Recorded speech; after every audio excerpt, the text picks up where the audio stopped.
Odinga, tafadhali popote ulipo, piga ripoti mahali ambapo natangazia haraka iwezekanavyo. Na wenzetu hapa wanadada Maya watakuwa tukikaribisha na usio mrefu aweze kutujulia hali, kwani leo ni siku ya pili na mwisho ya majaribio ya wanariadha chini ya miaka 18 na miaka 20, siku ambao timu ya Kenya ambayo inawakilisha Kenya katika mashindano ya chini ya miaka 18 na miaka 20 ya Afrika inafanyika katika nchi ya Zambia, ukipenda nchi jirani hapa chini ya Zambia. Tumekuwa hapa tangu jana siku ya Ijumaa, leo ni siku ya pili na ya mwisho ya mashindano haya kama majaribio haya, ambao hali ya anga ni maridadi kabisa. Mvua kama wasemavyo ama kwa mila na itikadi za Afrika ni baraka.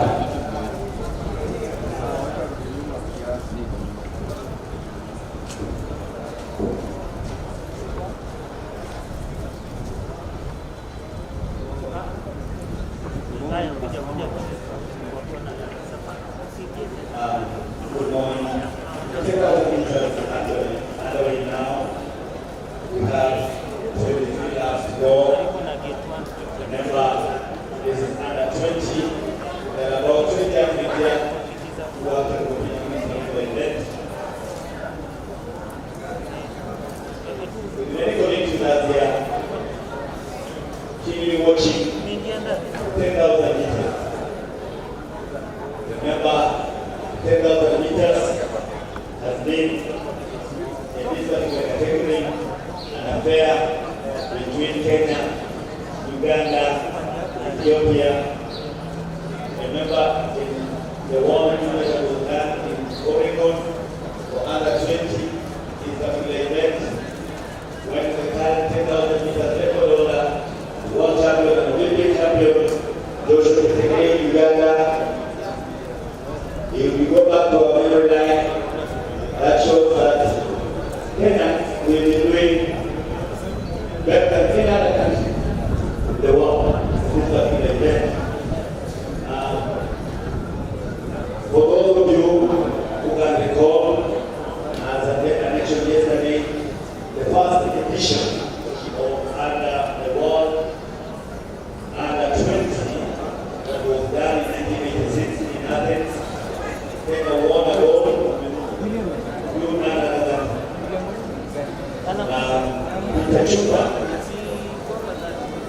Itachukua won 10,000 meters. Also others can also have. If you can also recall the 1992 South Korea, that was the most interesting and dramatic event whereby the Kenya the way until the last 200 meters was driven by Ethiopia, Israel, and the Kenyans said we have white, and of course, this guy gave him that is none other than Dr. Mashuka. And Mashuka was his girlfriend, you will have it for a silver. Everybody was his girlfriend that was the event. So, in the 10,000 meters,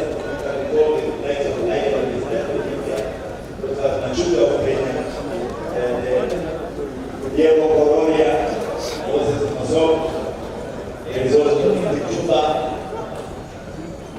Robert Kichuba. So people that were able to come to the race, is none other than Peter Chuba, currently a teacher in 12 years, happened Kwanza Sakari. And by that time there was a student at St. Patrick's. He's the guy who opened the way to Kenyans.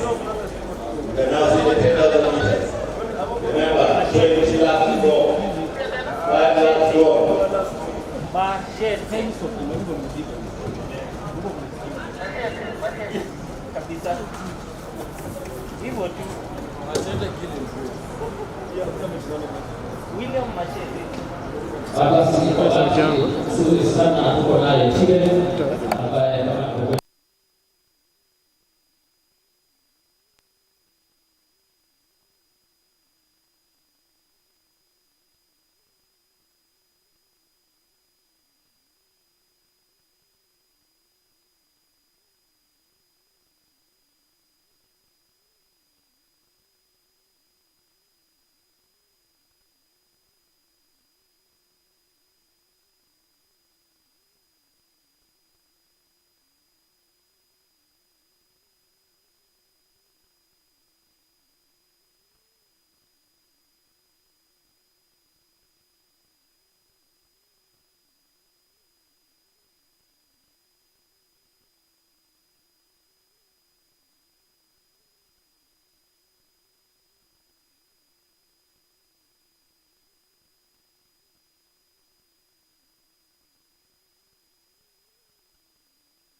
Skuli ya historia yalikuwa makamu wa rais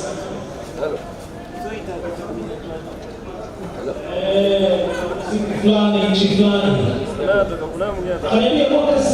mwaka 1979 alikuwa hapa akija kuangalia video na kuna mambo fulani alikuwa anataja, lakini baadaye nitaanza kuuliza wanacheza mwaka 1975 ilikuwaje na ulikuwa wapi? Hao vijana wanafahamu sana, yeye pia naye anahusika sana na coaching ya hao vijana, alikuwa nao kwa mashinani na wao wakiendelea hadi sasa wamefika ngazi na wamefika. Kumbuka Kenya nchi tajika sana katika mchezo hii. Okay. Basi naweza kujitolea sifa FM ambapo naweza kufahamika sana katika ulimwengu hiyo hizi ndefu. Tunafurahisha kwamba tunapoanza mbio hizi wakiwa wadogo miaka 18, 19, 20 hapo, basi moja kwa moja naweza kuwa mafahamu wa hali ya juu sana, naweza kupata wanariadha ambao nakuwa na uzoefu. Hapo tunakwenda kwa mashindano ya ulimwengu, basi tunaweza kutajika kama nchi moja hapo ambazo zinaweza peana ushindani wa hali ya juu katika mbio hizi. Basi kama unajiunga na sisi, karibu sana. Siku ya pili ya mwisho ya makala haya, hapo Kenya ilichagua timu ya wanariadha chini ya miaka 18 na chini ya miaka 20 kuweza kuwakilisha nchi ya Kenya katika mashindano ya Afrika wanariadha chini ya miaka 18 na miaka 20.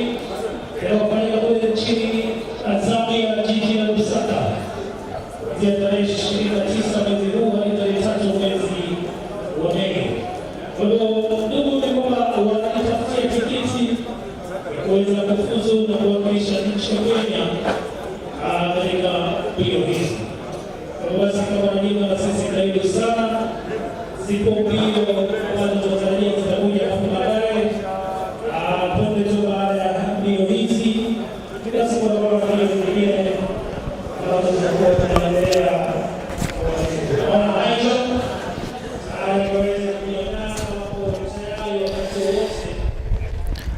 A very good morning wherever you are. It's day 2 of the trials for Africa Under 18 and Under 20 Athletics Championships here in Nairobi.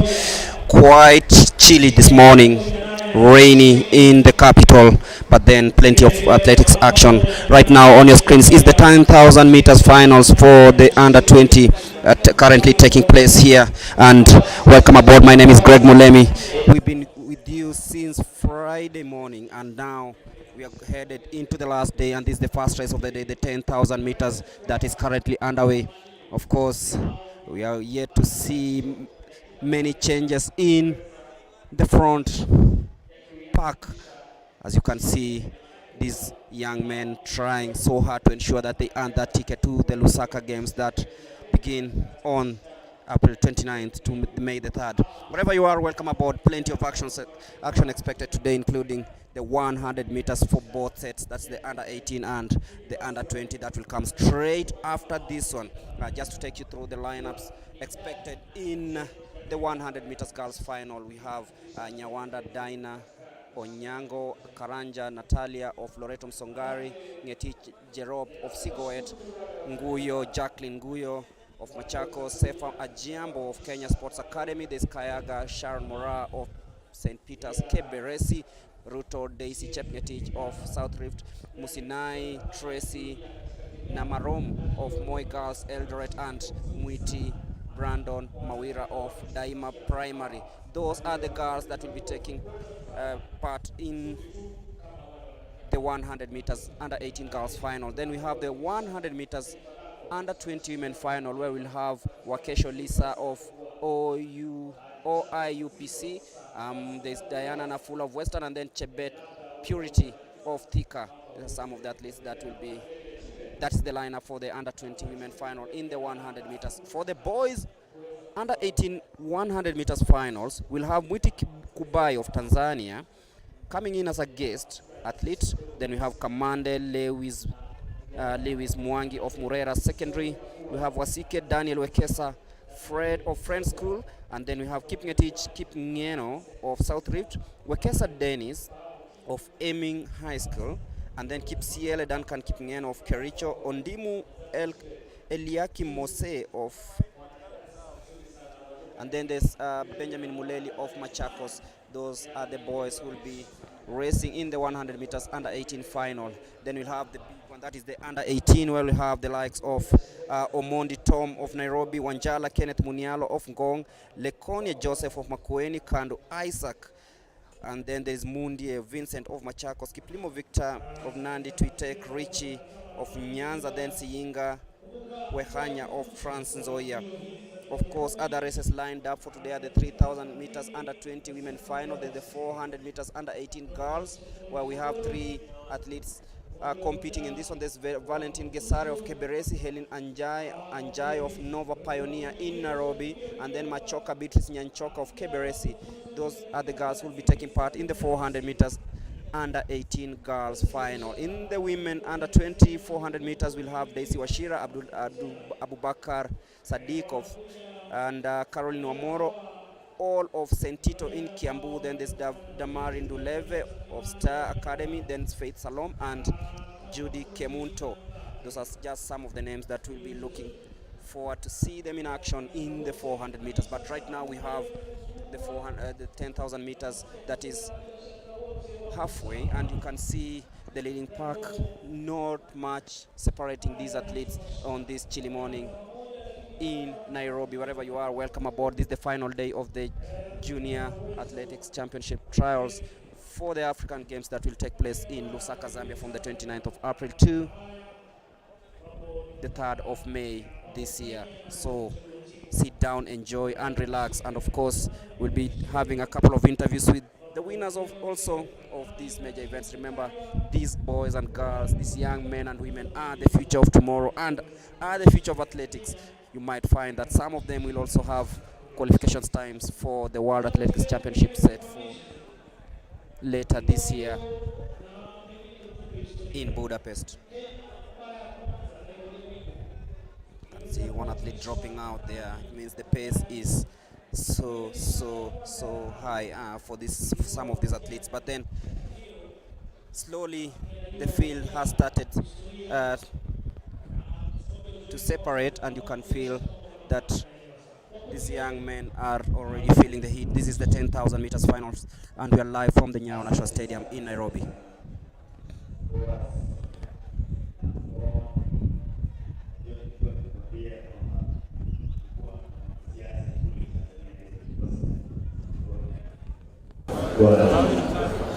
Ule wa taa kabla kuja bachenye kuwa taa. Hata hivyo shindano ambalo linaendelea kama vile kusema ni kwamba muda wa nusu kwa hao wanariadha chini ya miaka 20 ni dakika 30 sekunde 50. Ni vyema pia kuonyesha kwamba katikati mwa uwanja kuna shindano ya gari ambalo inaendelea hivi sasa, na vilevile haja inaendelea, na naona pia wale wote ambao wanahusika wanaweza kutueleza vile mambo yalivyo, na ukiwa kwamba bado msururu 10 laps to go now for these lads to complete 10,000 meters. And remember, Kenya's powers in this particular event. And the recent years, or actually the yesteryears, we've been having a bit of challenges from our neighboring countries, those like Uganda, Morocco, Ethiopia, and of course Algeria. If you can recall that the big names you have mentioned, so as the 10,000 meters is that Kenya, we actually have our big share. We have our big share when it comes to this under 20. The one just mentioned, for those who are going to discuss that these are medal in this particular event. For example, the Peter Chumba was the pioneer of this particular event in 1986. He won the gold for Kenya. We had in 1994 Daniel Komen won also a gold. We won. Remember Peter Chumba and Daniel Komen. They all doubled the 10,000 and the 5,000. And of course we had also Moses Masoko also did that. Robert Chumba did that. Diego Coronia also won the gold for Kenya in this particular event also. Joseph Machuka was telling me, Joseph Machuka is one guy, very interesting fellow here. Joseph Machuka. Joseph Machuka in 1992. And so, in the last 10 meters, he really dropped. And subsequently, he came second, but of course, having done that kind of act. So, certainly, as an answer, look at the people who ask me, the people who run for Berlin, Uganda, and the USA, most of them have our names. Can you tell the public? And then our Kenyans who said they are allegiance of citizenships, or it's just a coincidence? When you talk about them, if a Kenyan was born in America, if for example was born in America, parents went to America, they were born in America, then maybe will not change the name. They will go by that. If you are an Indian and you are born in America or born in Kenya, the name will not change to the names that sound Indian. But when it comes to switching identity, or like moving from one country to another country, that's a different case. Under 20 women. Also the men will be in action, and Of course, 50 athletes expected to be selected to represent the country for the Africa combined under 20, under 18 and under 20 athletics championships. So wherever you are, be rest assured that today the action will be more and more scintillating. We'll have these young men and women prove themselves to ensure that maybe they obtain that ticket to represent the country at the Africa Championships.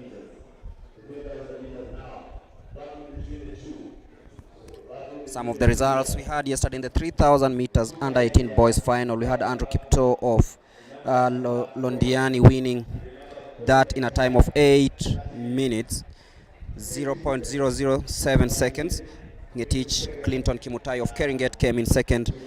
Then we had Evans Kipkosgei of Torongo, Rono Timau Kimaru, Titus Kimaru also came through. He finished in fourth. So in fifth place was Ronald Kipkoech of Kericho, Dennis Keringet, Dennis Kipron of Keringet, Chepkwony Gilbert Kipngetich of Kericho, and Mkulia Kipkandi of Trans Nzoia finishing in 8th position. In the under 20 men final, that is the 3,000 meters, Mutisia Solomon Ndombi of Nairobi won in a time of 8 minutes 50.39. We had Wafula Emmanuel of Mount Elgon coming in second, with Edward Dombi in third. Dennis Kipkoech of Keringet came in fourth. Ezra Kiplagat of Kericho, Kali Muoki Emmanuel, Kipkoech Harun, Kipto Timothy, Kiprono Leonard, and Mutungi Kelvin in that order. In the 5,000 meters women final, which was the first event of the day, we had Diana Cherotich of E10 winning in a time of 16 minutes 13.05 seconds. Then we had Chipkoech Maureen of Makuo EMC coming second, with Jebet Sheila of E10 finishing third. In the men final, we had Vincent Kimayo of Clouds EMC winning that one. We had Shadrach Rono coming in second, Amos Kipkurui of Sirikwa, Kiprop Edwin of Nandi, and Kipruto Matthew Kipkoech of EMC finished in second, third, fourth, and fifth places respectively. On your screens right now is the 10,000 meters. We headed towards the last 3/4 of the race, and you can see it's now a split field of around 4 packs is separated, and that tells you that right now it's now headed toward the business end of things here at the NYAYO National Stadium. The gaps are growing, and you can feel it's happening, and you can see those who are in the lead trying to stretch that lead between them and the following pack.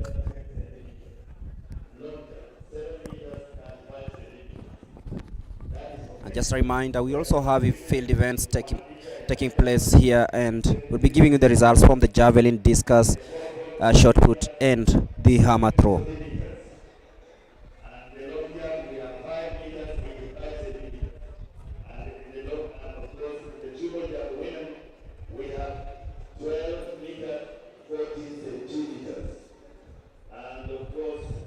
By yesterday, we were supposed to have the 1,500 meters girls final, but then it was decided that we'll only have the final. And just going through the list and what to expect in the girls under 18 final, we have Mary Nyaboke of St. Peter Keberesi, Sharon Chepkemoi of Lemutit, Chemutai Miriam of Lemutit, also Kavavu Jacinta Kavindu of Makueni, Lemuricho Regina Nasirian of Ngong, Kipkemoi Diana of Iten, Chepkemoi Janet Chepkoech of Elgeyo Marakwet, Kuria Emily Wairimu of Ngong, Redimba Munuve, Monix Waidira Kinyanjui, and then we have Koech Yvonne Chebet of Eldred University. These are athletes who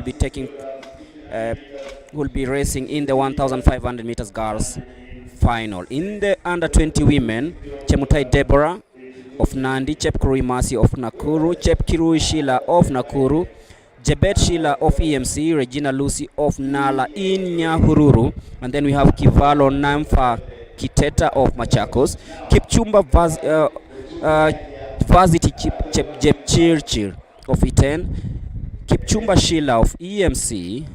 It's been, and then we have Muli Mudoni Penina of Nakuru. They'll be racing in the 1,500 meters under 20 women final. In the under 18 boys final, 11 athletes: Commander Lewis Mwangi of Murera Secondary School, Setek Mapi, we have Koech Collins Kibiwot, Kariuki Jacob Francis of Murera, Nzioki Musioki, Mudiani Felix, Murangi Brian, Kimutai Franklin, Kiplagat Danson, Kwemoi Caleb, and Kipkurui Josephat. For the men under 20 in the 1500 meters final, we'll have Kiprotich Collins, Kurgat Dennis Kiprop, To Shadra Kibiwot, Kitae Edward, Cheruyot Ernest Kiprotich, Tanui Moses Kiplagat, Mwanza Joseph Musembi of Ngong, Maroro Stephen Masindet, and Rono Gilbert Kipngetich. Those will be the entries in the 1,500 meters under 20 men final. But as we await for this one, it's a big one.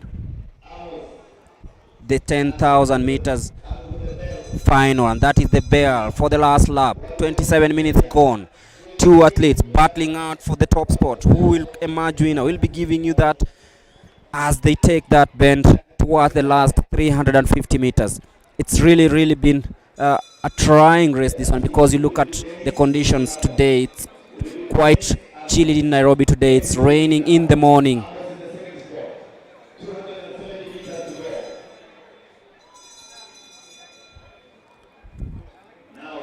It's down to 2, and of course the bend of 200 always tells who's gonna come out top, and you can see the gap between number 1 and number 2 emerging. And of course these are the athletes that of course will be representing us in Lusaka, Zambia. And there comes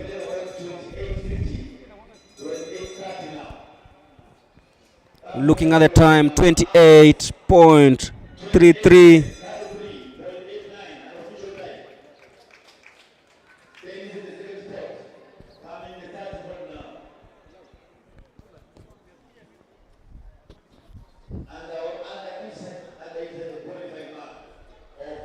And of course the time posted 28:33.89 is way inside the qualification mark, so that means that we have a 10,000 meter representative in Lusaka on 29th of April.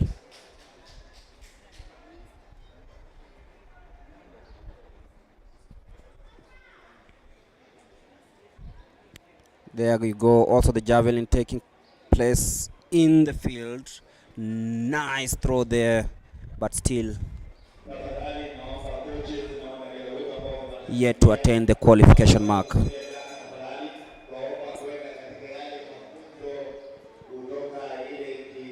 For joining us, this is day 2 of the combined under 18 and under 20 trials for the Africa Championships being held here at the NYAYO National Stadium in Nairobi. If you want to tag along, come. It's free of charge. You won't charge anything. Come and enjoy a day full of athletics with the 100 meters, the 400 meters, the 3,000 meters, the 1,500 meters, the 200 meters, all this and many more, plus the selection of a team that will represent the country in Lusaka, Zambia.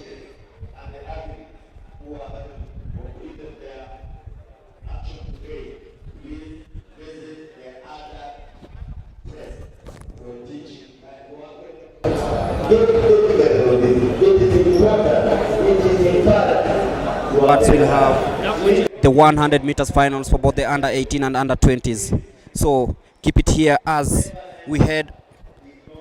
I hand over to the interviews. We'll be back with the 100 meters.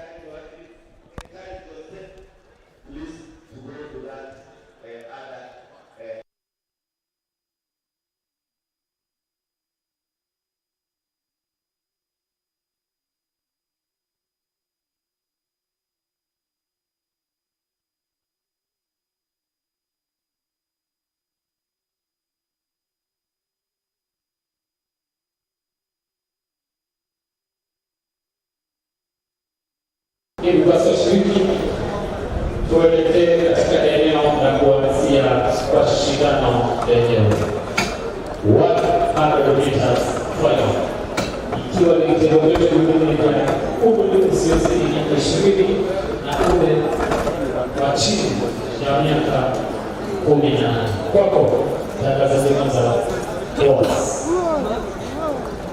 Asante sana mwenzangu. Basi kama vile inatamatika mita 10, na vile mwenzangu alimfahamisha iko mita 100 fainali 100 meters finals for men and women.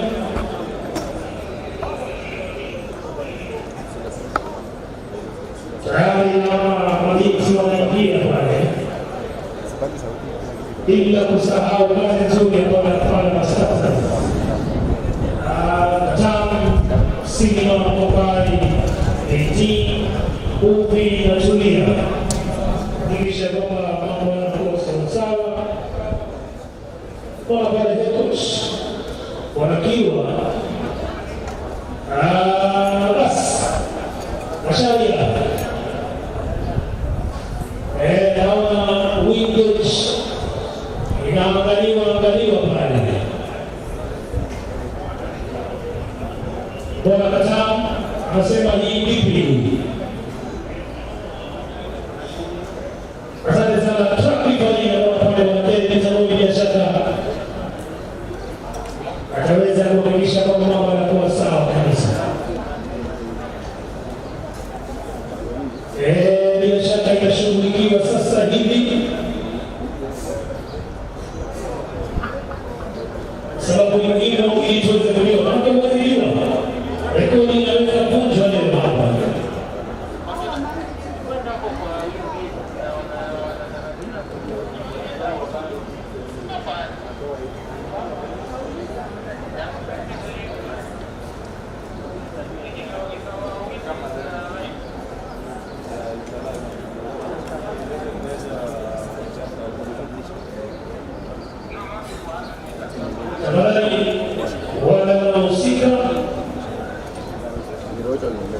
Niangalie mwenye labda amejipanga pia yeye vizuri.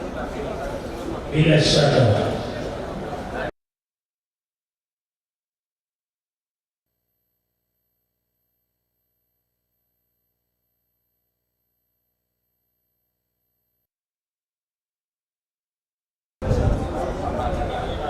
Tufange fenye hiyo kitu tutafanya. Najua tutafanya mzuri. Mungu atatusaidia. Yeah.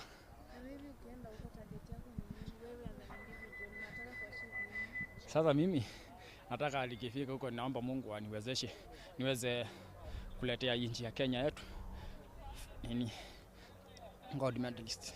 Yeah. Atinia Ndombe kwa Makueni County. Yeah. Pia namshukuru coach wangu kwa mazoezi mwenye alikuwa anatupatia na tumeweza kuona matokeo yake. Hiyo ni matunda na niko na furaha sana. Yeah. Asanteni sana. Haya.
women final, the under 18 boys final, and the under 20 men final. In lane number 1, Nyawanda Dina Anyango of Shadrach Kimalel, Karanja Natalia Hope,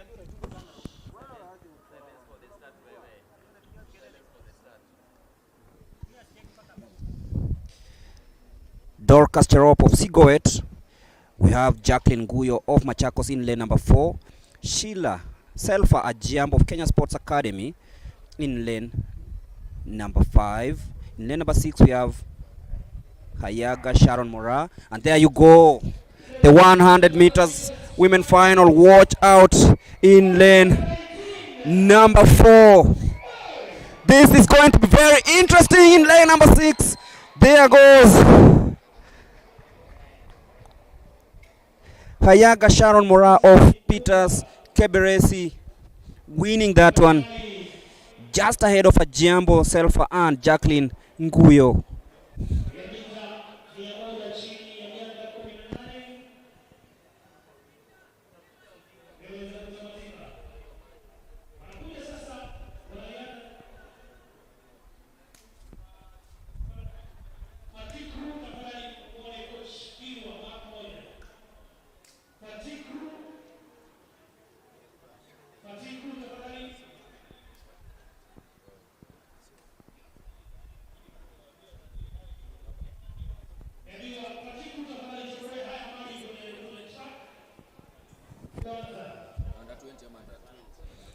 That's the end of the under 18 girls 100 meters finals, won by Sharon Mora of St. Peter's Kaberesi. Selfa Ajiambo of the Kenya Sports Academy came in second, and of course Jacqueline Guyo of Machakos in third. We'll be confirming the official times, but that is it. And we are down to the 100 meters women under 20 final. 3 athletes. In lane number 1 we have Lisa Wakesho of OIUPC. In lane number 2 we have Diana Nafula of Western, and in lane number 3 we have Purity Chebet of Thika. The under 20 women 100 meters final.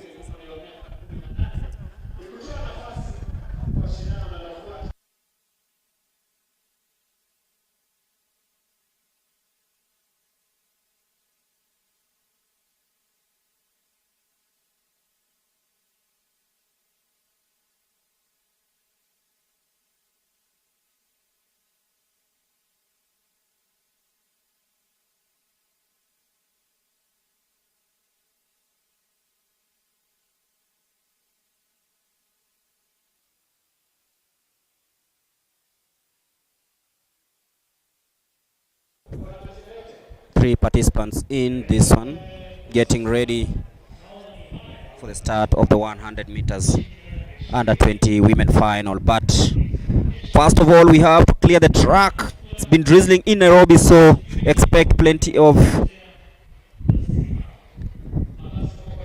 showers here in the capital, and of course the track retaining a little bit of water, which is a disadvantage to these sprinters, so it has to be cleared for them to actually run well.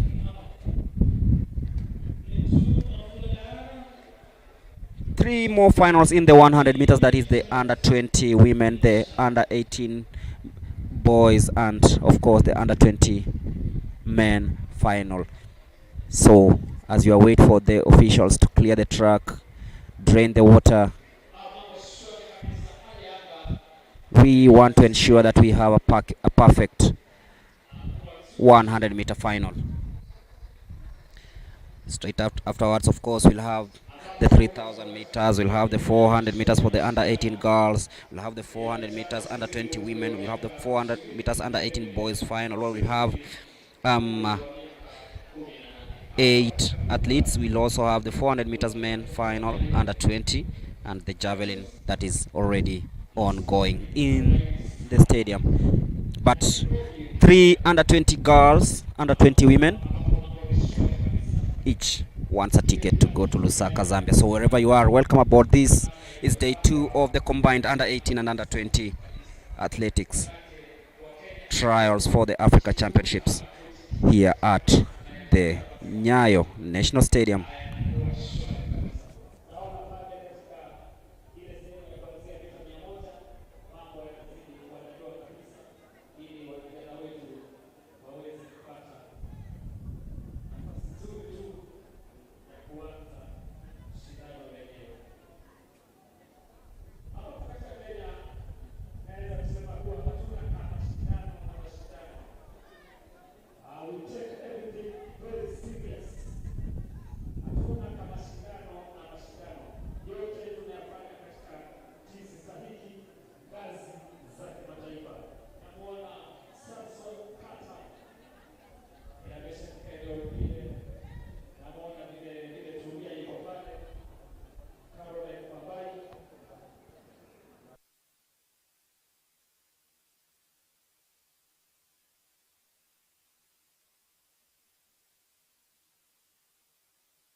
When we talk about these junior championships, now I've been going through an interesting thread on Twitter, anagram 254, talking about Julius Yego's time at Kapsabet Boys. I'll be telling you more about that, but first of all, it is the 100 meters under 20 women final, where we have 3 athletes. Wakesho Lisa of OIUPC in lane number 1. We have Nafula Diana of Western in lane number 2 and Chebet Purity in lane number 3. Getting ready for the 100 meters under 20 women final. 3. Will they go through all of them, or who goes, who remains? Of course, we have the set times for the championship, so it's upon the athletes to prove that they can actually beat the time. So sit back and enjoy the 100 meters under 20 women final.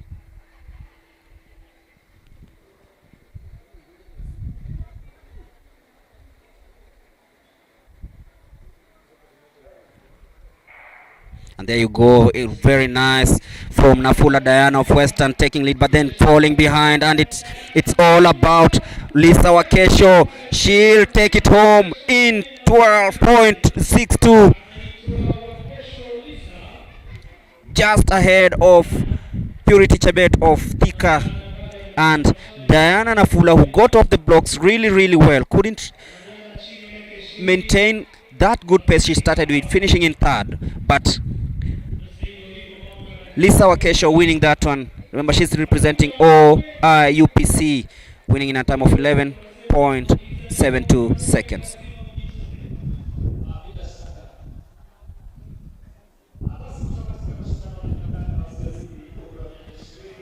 That's the end of the under 20 women final, and we move straight to the under 18 boys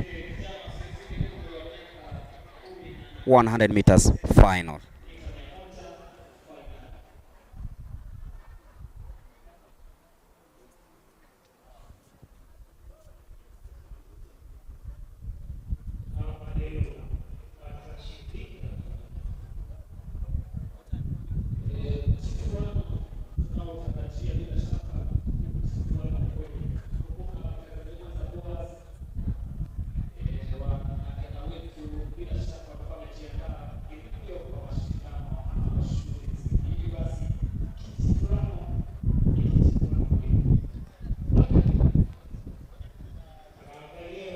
The under 18 boys final.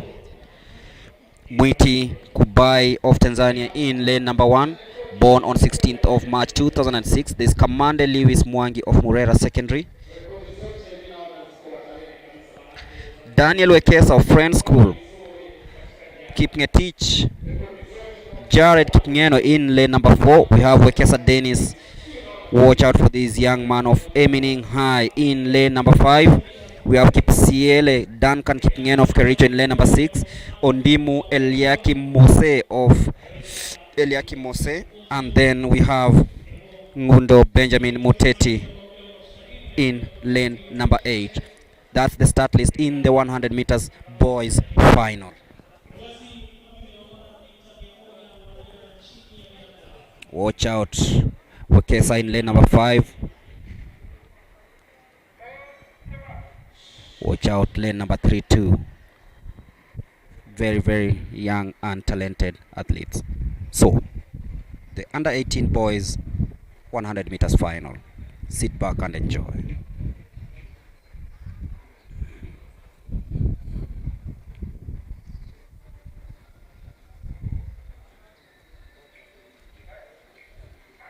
And there we go, Swift from that, but watch out in lane number 3. That is Wekesa in lane number 3, but then, wow, Tuitek 10.84 is the time.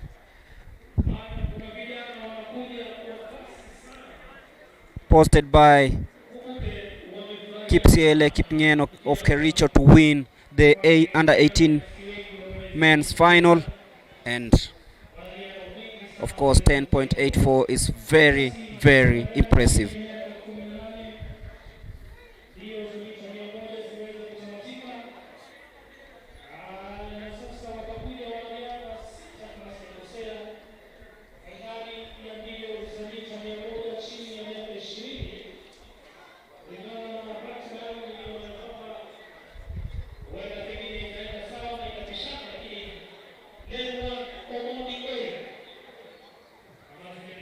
And straight on we go to the men under 20 final. Tom Omondi of Nairobi in lane number 1. Wanjala Kimunialo of Ngong. We have Kandu Isaac of Nairobi in lane number 4. In lane number 5, Moinde Vincent. Lane 6, Kiplimo Victor of Nandi. So those will be the men to race in the 100 meters under 20 final. So 6 athletes, 6 sprinters each looking for a ticket to Lusaka.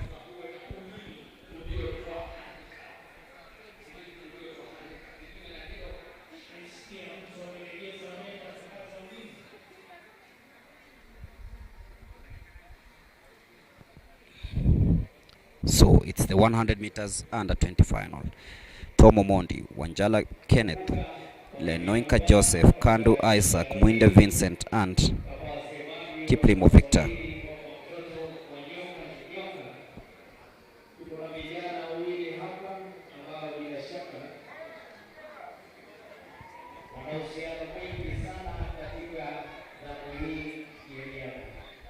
Of course, missing is Wanjala in lane number 2, so actually he's in the race.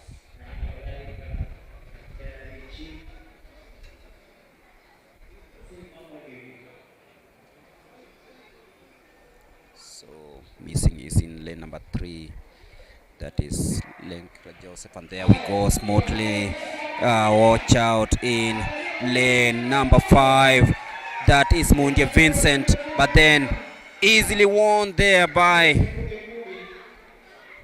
10.70 is the time posted by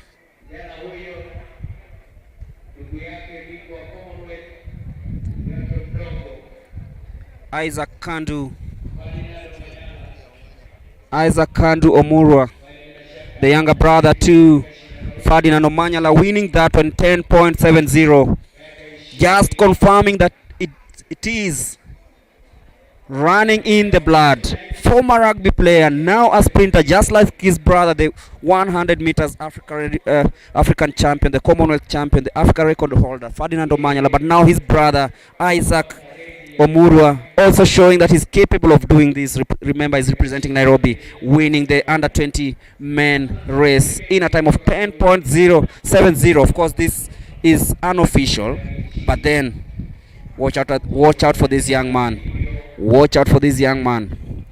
He's shown that he is capable of replicating what his brother has been doing over the years in the 100 meters. So Isaac Omurwa winning the under 20 men final right here at the NYAYO National Stadium. Remember, this day 2 of the combined under 18 under 20 trials for the Africa Championships to be held in Lusaka, Zambia. Remember, the dates for this one are on 29th to the 3rd of May, 29th April to the 3rd of May. But the story of the day, Isaac Omurwa Kandu winning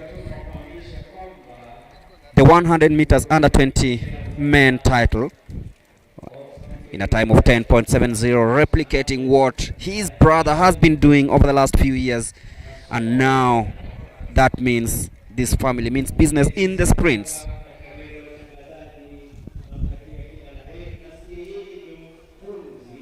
Remember, Isaac is also the reigning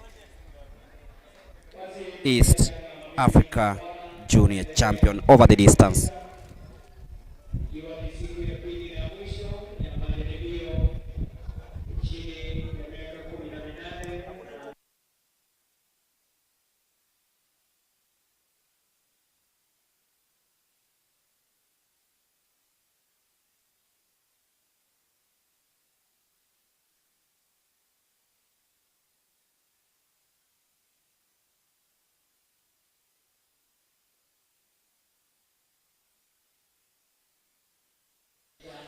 Now that we're done with the 100 meters, we go straight to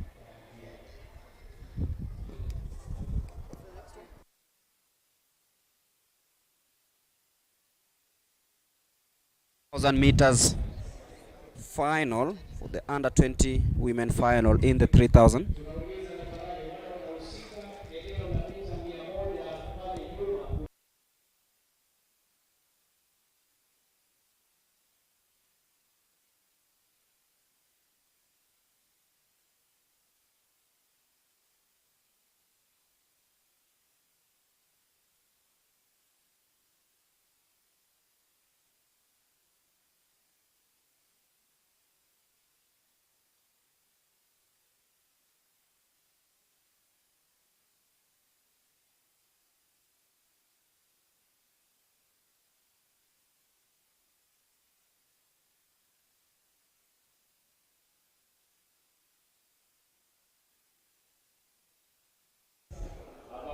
That's the beginning of the 3000 meters final.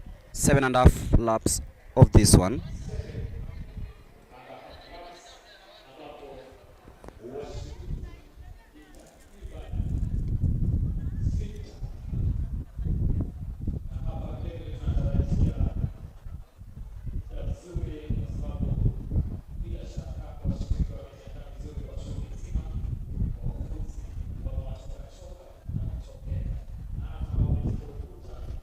If you're joining us, this is the third race of the day. We had the 10,000 meters under 20 men final. Then we had the 100 meters finals for both the under 18s and the under 20s. And now it's the 3,000 meters final for the under 20 women.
just before the 100 meters under 20 men final. I was talking about a story I saw on one of the social media networks where someone was talking about Julius Yego,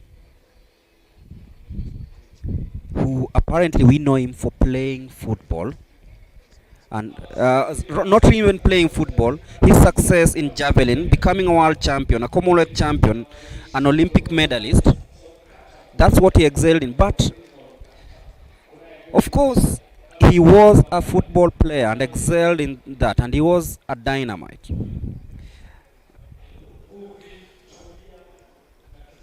From a story written by my colleague Bernard Rotich,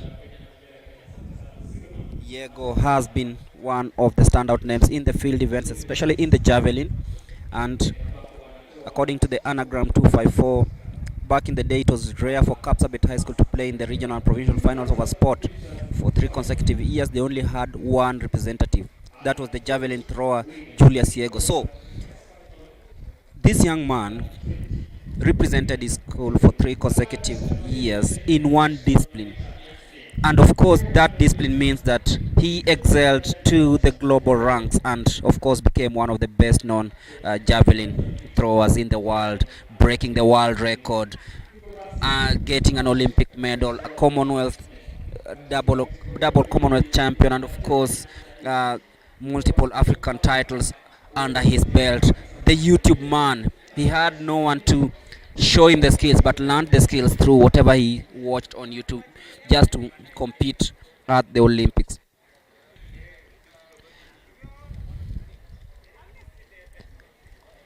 So the inspiration Julius carried has been taken to these young javelin throwers, and you can see over the years there has been so much interest in the javelin.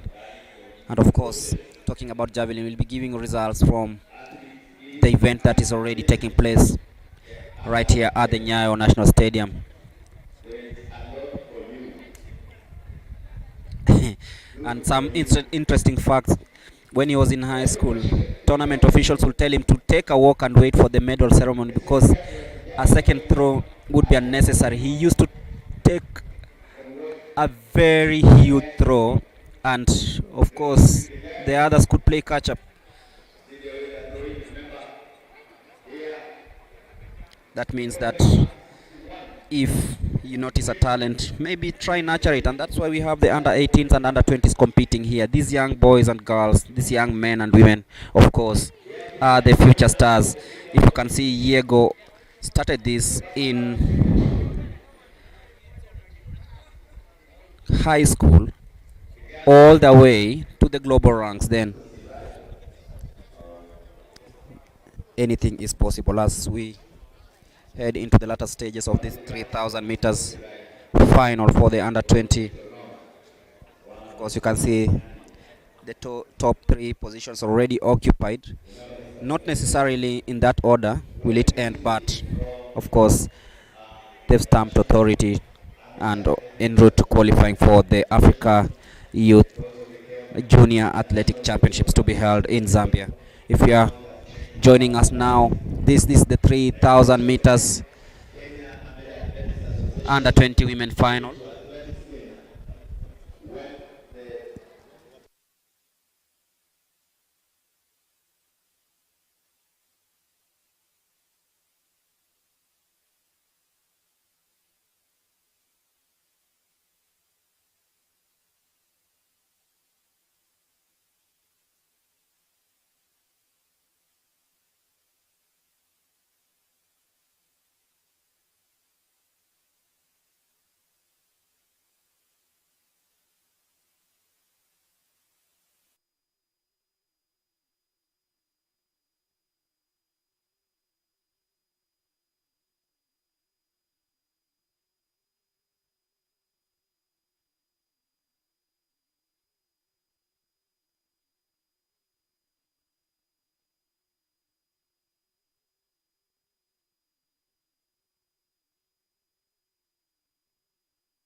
Heading into the last lap of this 3,000 meters final for the under 20.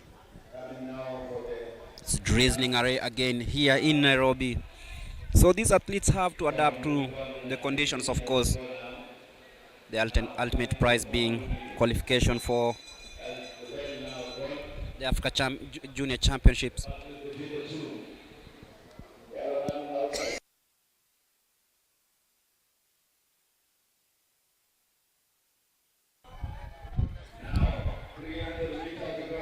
Quite competitive between the first two athletes here.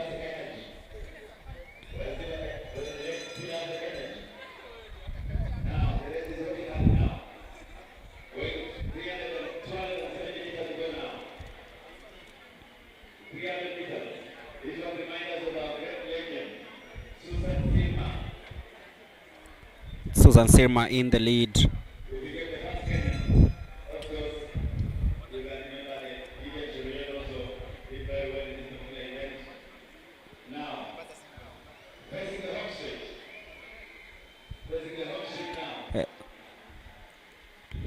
To the last lap of this one, and look at her, very confident, heading into finishing that race in a time of 9.02 seconds.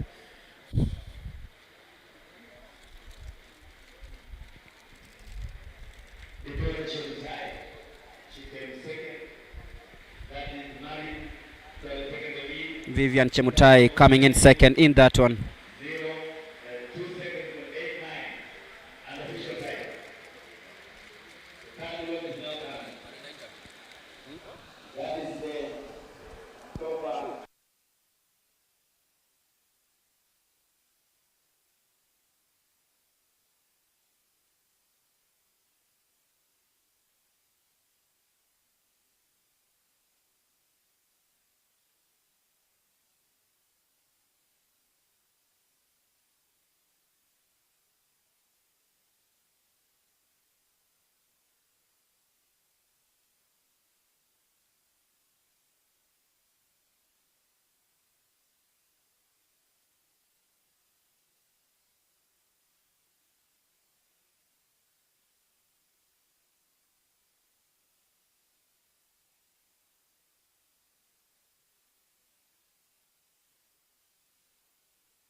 After the short rains, we are back in action.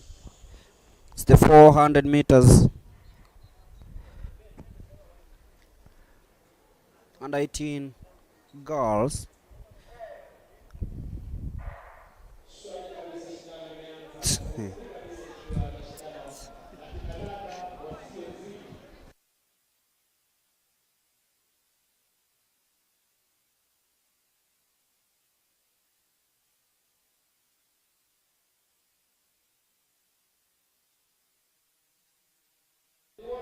Pardon me for that. It was an incident that happened on the blocks.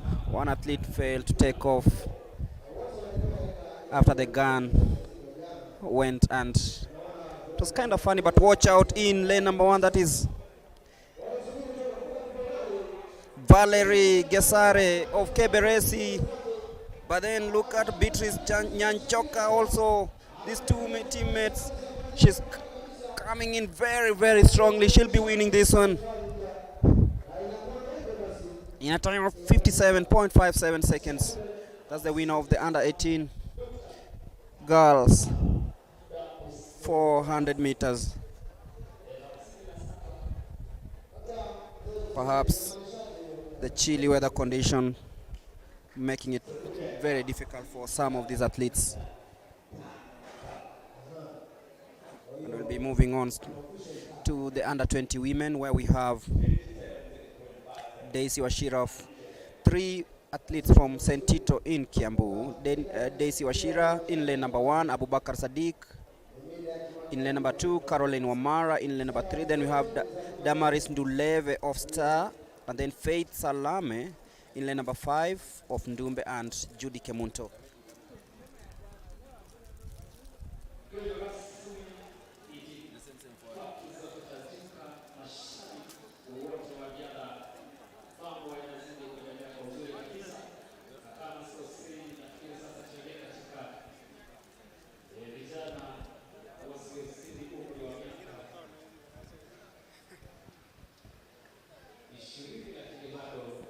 So we have Daisy Washira, Abubakar Sadiq, Caroline Wamaro, Damaris Nduleve, Faith Salome, and Judy Kemunto. 6 athletes in the 400 meters.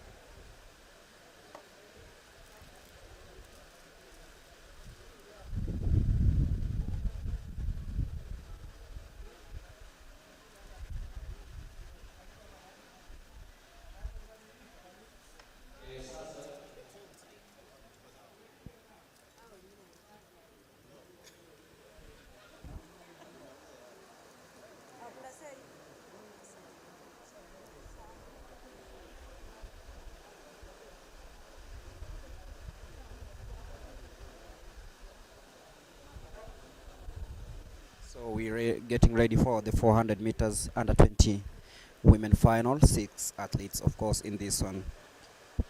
Thereafter, we'll have the under 18 boys final, the under 20 men final, before having the 1500 meters under 18 girls final.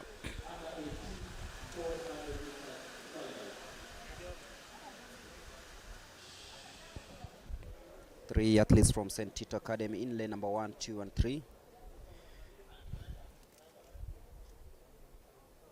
That is Daisy Washira, Abubakar Sadiq, Caroline Omara, and then we have Damaris Nduleve in lane number 4, Faith Salome in lane number 5, and Judy Kemunto in lane number 6. So we're getting ready for the 400 meters under 20 women final.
So we'll have yet another restart for this one.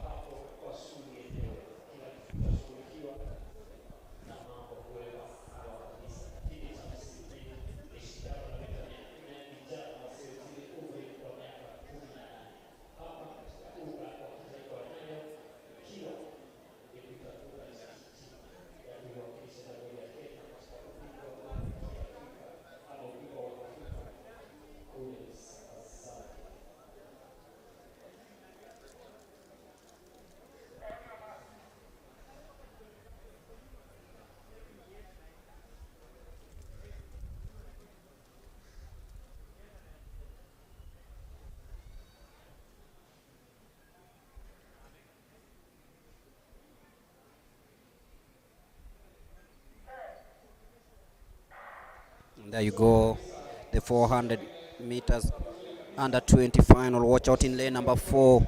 Nduleve coming in very, very strongly, taking that bend nicely. The girls from St. Tito quite struggling there, but Nduleve in control of this one.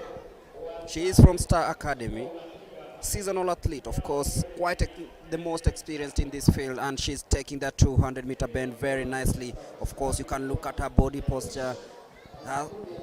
She is running like one seasonal athlete, and watch out for this.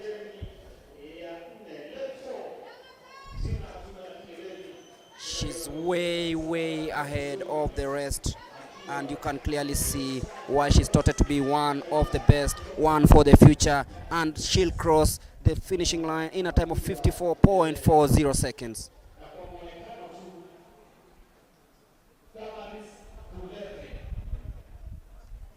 Damaris Nduleve, winner of the under 20 women 400 meters.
Kuangalia mbele kidogo.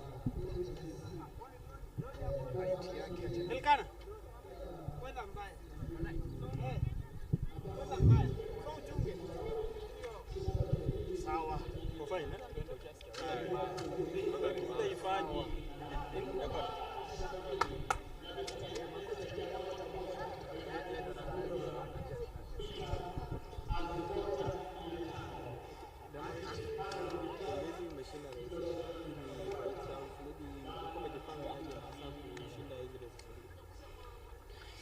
Kwa prepare, but for today weather haijakuwa favorable kwangu, but unajua kwa Zambia take be a good time.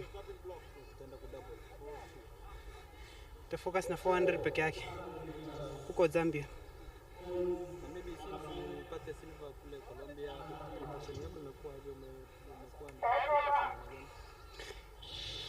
Since nilipata silver, nilikuwa nikiprepare juu najua lazima ni beat the required time.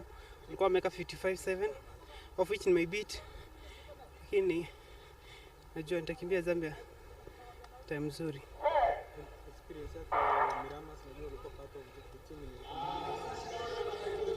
Miramas experience imekuwa poa. And that is the 400 meters. We train poa. I think imenisaidia sana. Men final. Miramas kutrain huko. Of course the under 18, of course, not the under. It's the under 18. World champ kwa Budapest ndio target kubwa. Tajaribu seniors.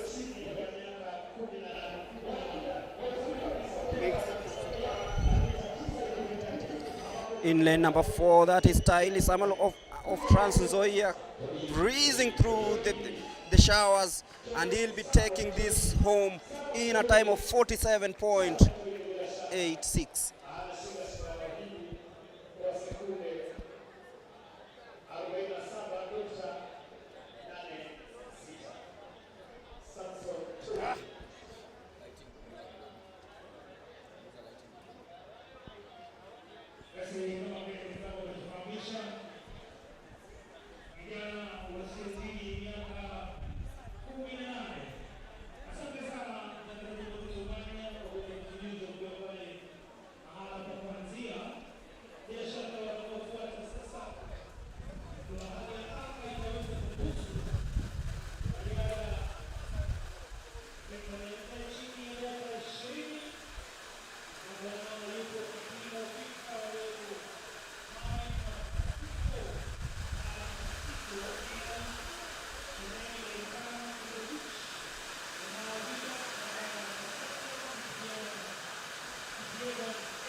Mwana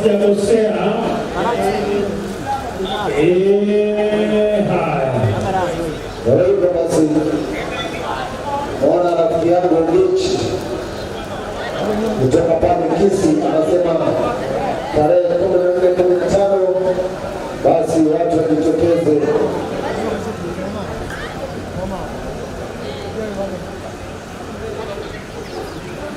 Mita 1,500 mabinti chini ya miaka 18. Kumbuka hii ni fainali.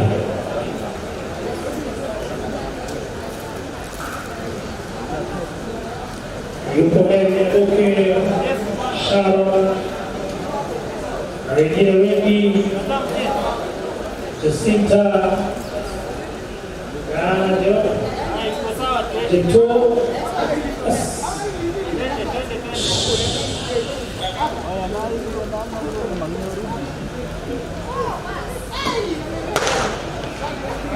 Basi gari imeng'oa nanga, msafiri aliye bandarini, chuma kimetoka hicho kinakwenda sasa. Come back to the NYAYO National Stadium.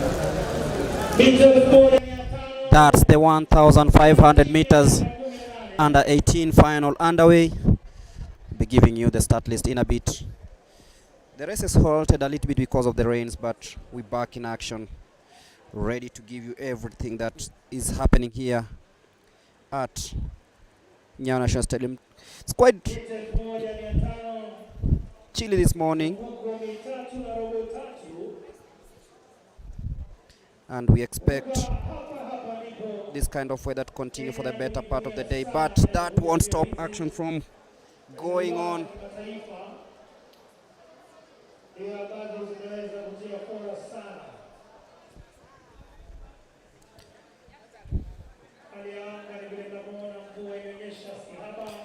Just to take you through the start list of the 1,500 meters under 18 girls final: Ogwaka Mary Nyaboke, Sharon Chepkemoi, Chemutai Miriam, Kavavu Jacinta Kavindu, Lemuricho Regina Naserian, Kipkemboi Diana Jepto, Jepkemoi Janet Jepkoech, Kuria Emily Wairimu, Redemia Munuve, and Monica Waithira Kinyanjui. There's also Kipkoech Jebet. So these are athletes that are currently racing in the 1,500 meters under 18 final, and it's all happening here on a chilly morning in Nairobi. The venue is the NYAYO National Stadium. If you're joining us, this is the 1,500 meters final, and as they take the first lap down there, there's Lemricho Regina Naserian, Chemutai Miriam, some of the athletes to watch out in this one.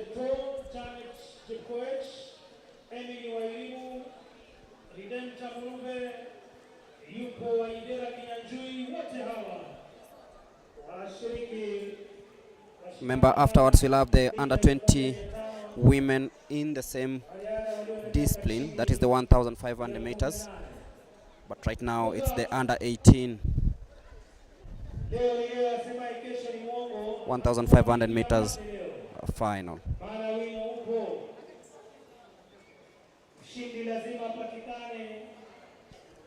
If in case you're joining us, these are the combined trials for the under 18 and under 20 athletes, each aiming to represent the country at the the Africa Athletics Championships scheduled for Zambia in the next 3 weeks. The last lap of the 1,500 meters. Already you can see the gaps emerging.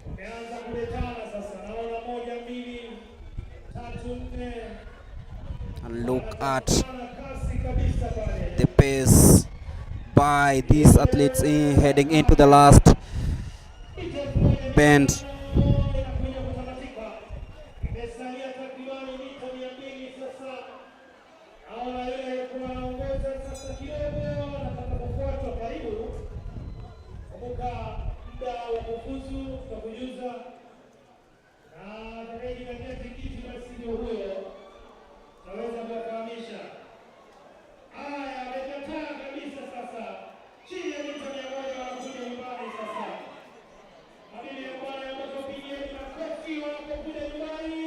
Heading into the home stretch. Of course, they're well inside the qualification time here and will easily win that in 4 minutes 23.66 seconds.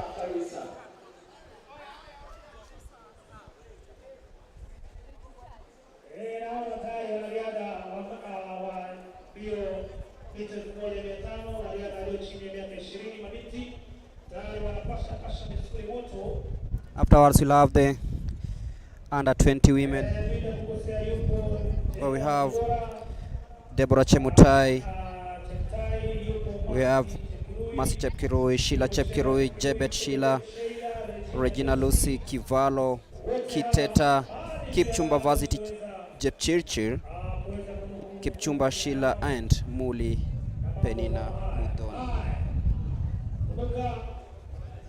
Aliyekuwa kwanza amemaliza dakika 4 sekunde 23.66.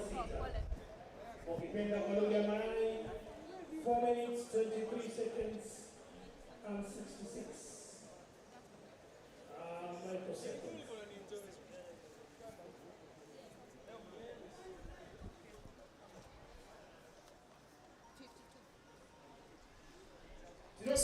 So I wait for the start of the 1,500 meters women under 20 final. 9 athletes in this one. We'll also have the men and women under 20 finals.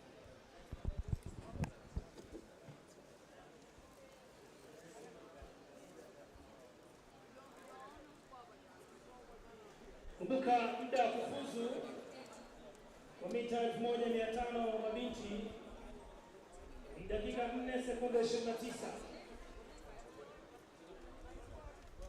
Walio na miaka chini ya 18 basi mambo yao tofauti kidogo, lakini walio na miaka chini ya 20 muda wa kufuzu mabinti miaka mbio za mita 1500 ni dakika 4 sekunde 29.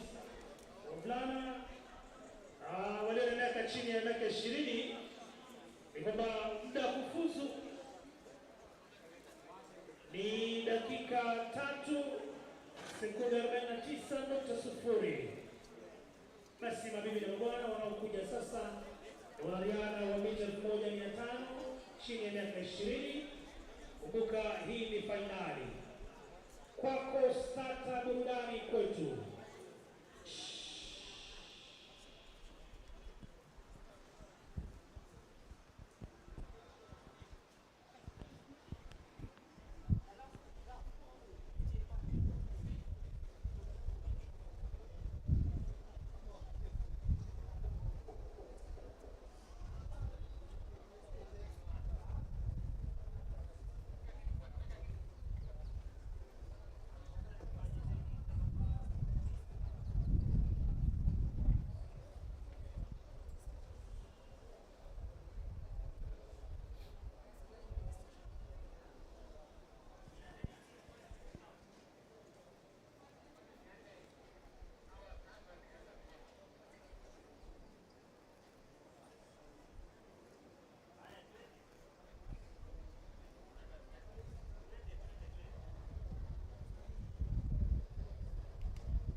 There you go.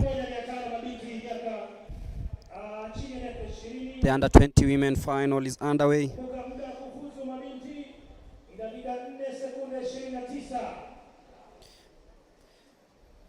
We have Deborah Chemutai, Masi Chepkirui, Sheila Chepkirui, Jebet Sheila, Regina Lucy Kivalo, Nympha Kiteta, Kipchumba Varsity Jepchirchir, and Muli Penina. Each 4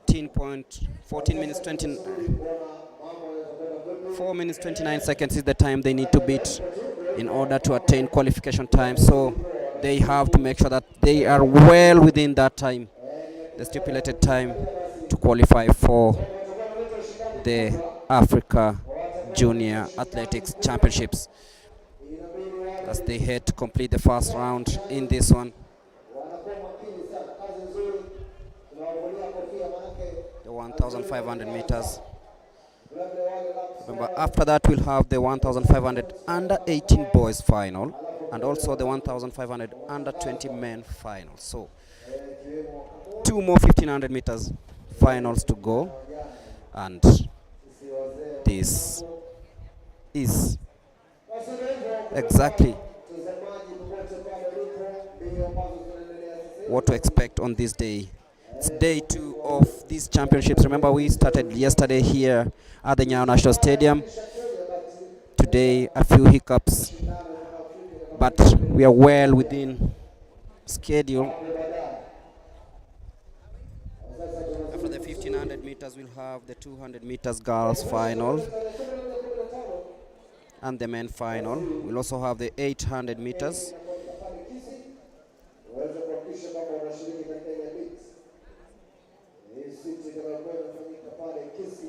And the steeplechase final.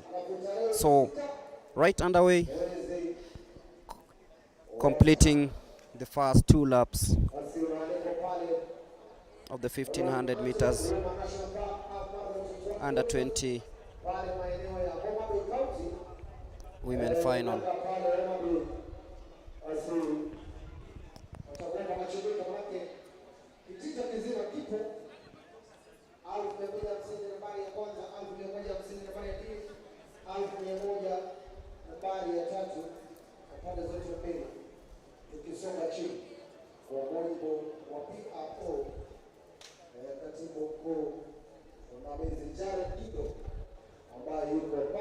If you're joining us, remember we are live from the NYAYO National Stadium. Drizzling here. But now the rains have subsided. Heading into the last lap of this one.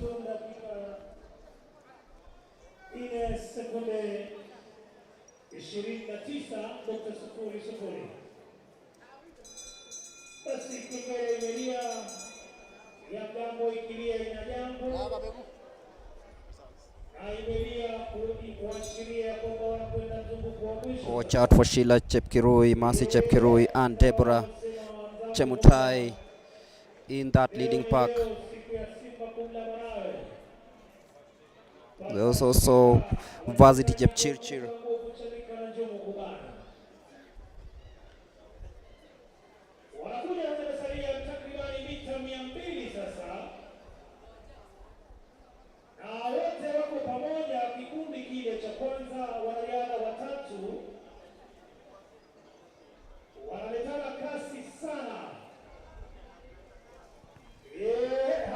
Three athletes all aiming to beat the 4:29 qualification time, coming in very, very strongly. How many will make it through?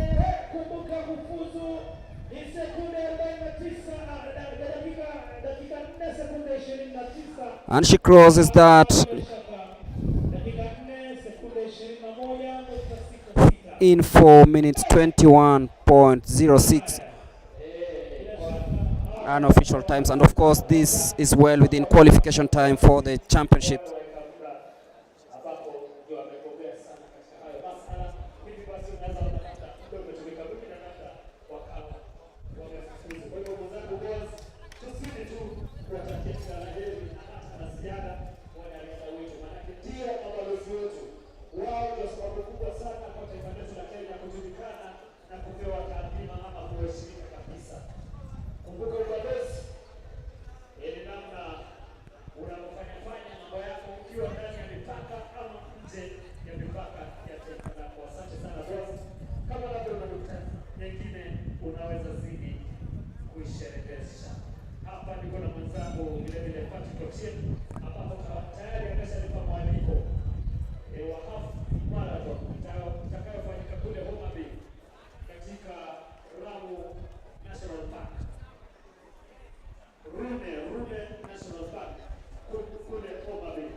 There we go. Also the 1,500 meters boys under 18 final.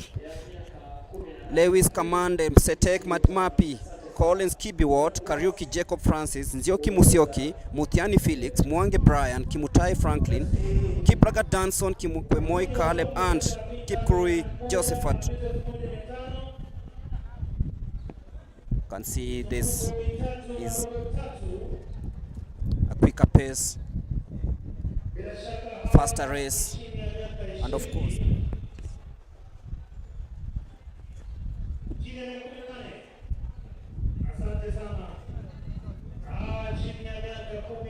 as they head into the first complete lap of this one, by the way.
Remember, this is the under-18 boys final with the likes of Mapi, Koech, Kariuki, Nzioki, all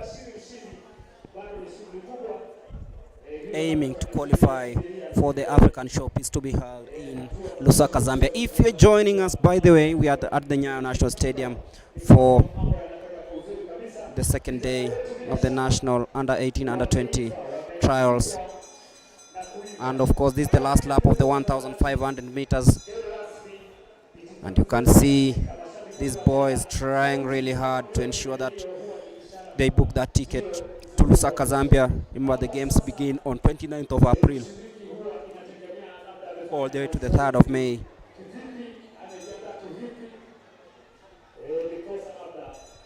Previously, we witnessed the 1,500 meters under-20 women final, but this is the under-18 boys stretching all the way. That distance is quite long, and you can see the athletes, all of them trying so hard to close the gap.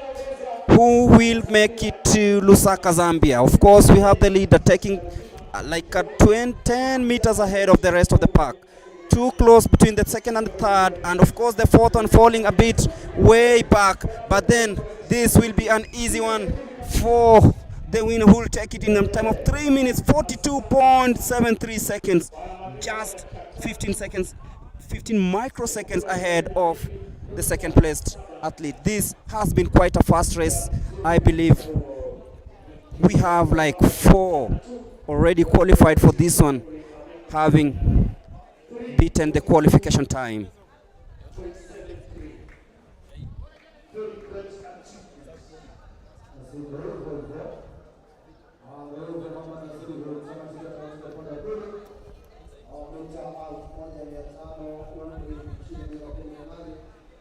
And straight on we move to the under-20 men final, where we have the likes of Collins Kiprotich of Complete Sports, Dennis Kiprop of Nandi, Shadrach Kibiwot of Complete Sports, Kitate Edward of Nairobi, Cheruyot Ernest Kiprotich of Kericho, Moses Kiprangat Tanui of Keringet, Mwanza Joseph Musembi of Ngong Ak, his teammate Maroro Stephen Masindet, and Rono Gilbert Kipngetich of Nakuru.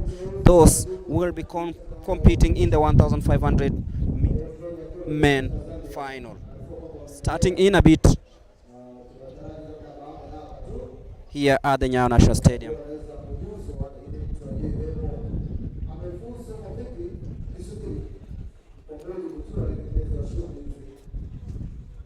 kutoka competition director hiyo hapa ambaye sio mwingine Kenyan Athletics mkutuli kwa yule director ambaye ni mwenyekiti wa chama cha riadha nchini tawi la Nairobi, Sumgene Baraka Kolini. Ndio wasimama na kwake ndio yuko yule naibu wake yuko, nimemwona Kabuki kutoka kule Central yuko hapa pia. Kumaanisha kwamba mambo ni mazuri.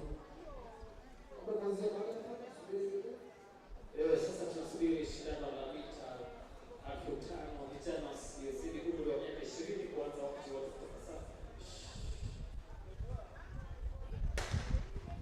There you go, the start of the under 20 men 1500 meters final. Watch out for Kurgat.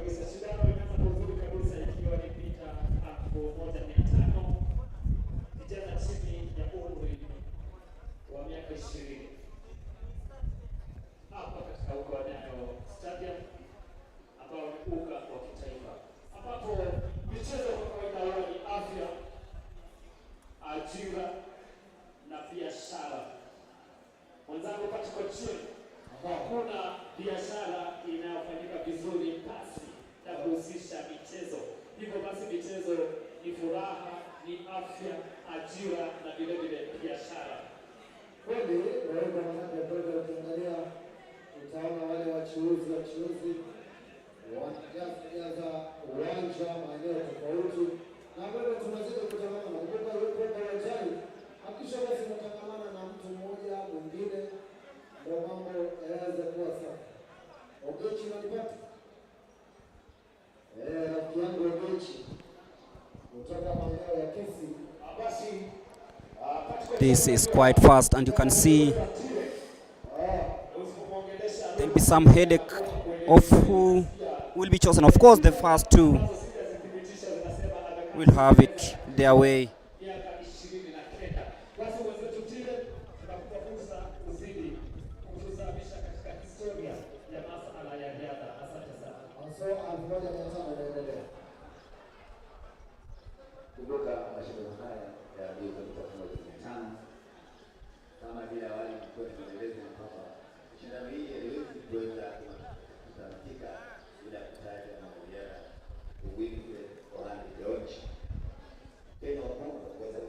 Kiprotich Collins, Kurgat, Dennis Kiprop, Shadrack Kibiwot, all battling out in the first lot, and you can see 5 athletes there. There's Kitalel, Edward, Cheruiyot, and Kiprotich. They've separated from the rest of the pack. Who won one time in the African Championship, who won a gold in the 400 meters. Remember Karibu Kutunga, which is in Kisi, actually Arino, a household in athletics. So the boys, Lion boys, then pass this place to. So we are going to have schools in Cheruiyot Ernest in the lead as we speak, heading into the last round of this one. He's still comfortably ahead of Moses Kiprangat, and you can see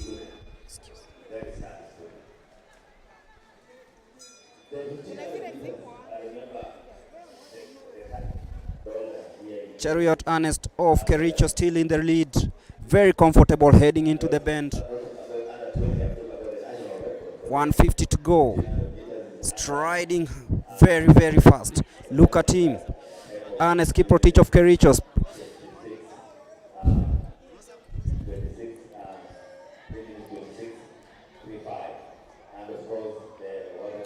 Very comfortable in the lead, this young man from Kericho, and he'll be winning that.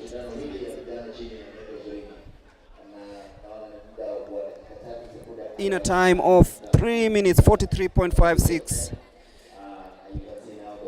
Gilbert Kipngetich just edging out Ernest Kiprotich to win the 1500 meters men final. Gilbert Kipngetich, remember, is from Nyahururu, with Ernest representing Kericho. That's the end of the 1500 meters under 20 men final.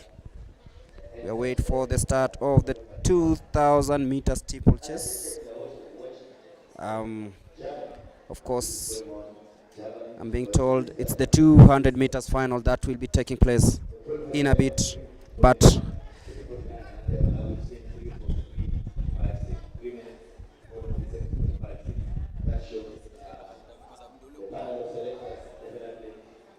we'll have the 200 meters finals for both the under 18s and the under 20s starting in a bit.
Veteran sports administrator, veteran educationist is here with us, is also a politician.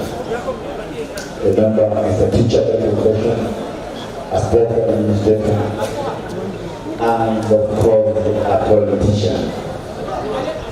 The Honorable Olympian is just seated the main diet, watching the lads around here, showcasing their talent. As I mentioned, you have seen the discus going on, the long jump is also going on. We just have with me here is the Secretary General of Athletics Kenya Youth Committee, Mr. Ilo. Mr. Ilo, so far, what is your take on today's two-day challenge? Asante sana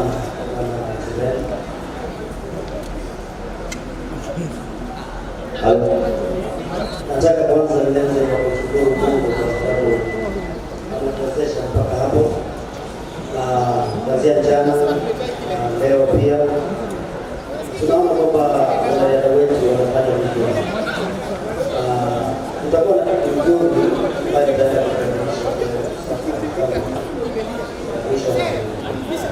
kulingana na wewe kama katibu wa Youth Committee, walipika na maandalizi vile wanariadha vile wamekuja siku ya leo? Napenda nishukuru all the technical officials because they have taken it so seriously. I think we did have empty cups all the way from Congo to the level walifanya kazi ya kwa hivyo kongole technical officials kwa kazi nzuri ambayo wanafanya. Kwa hivyo kama hujafanya vizuri basi utachelewa. Wanariadha nao wanajua kwamba programu yetu inaingiliana na Serikali Kuu na Mahakama Kuu. Hivyo basi wachache wanafika, na kwa sababu labda imekuwa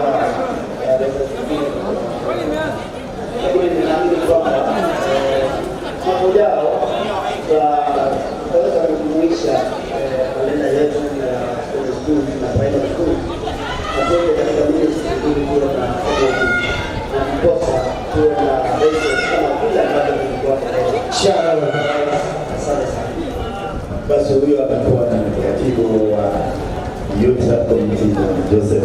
Asante sana kwa sijui kuitabu tembele jina yake Ilobi kwa capital letters iko sawa, na je ukitaka kuiandika kwa zimeleta kidogo sijui. Unajua ulikuwa mwalimu shuleni, sijui ilobi unaandika na gani zitakuwa mbili au itakuwa na maana. Kwa sababu juzi nilijaribu kuandika jina lake kwa zile herufi ndogo ikawa na shida.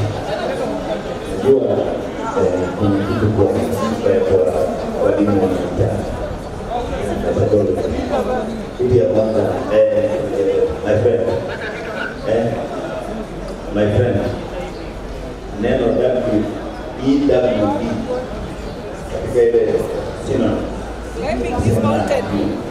Kwa hiyo sijui wewe unaelewa kama ile nilikuwa nasema jirani juzi, ndio kuandika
There you go, the 200 meters under 18 men final. Watch out for lane number 4. It's coming in very strongly. This is blistering pace. We'll be just looking at the time.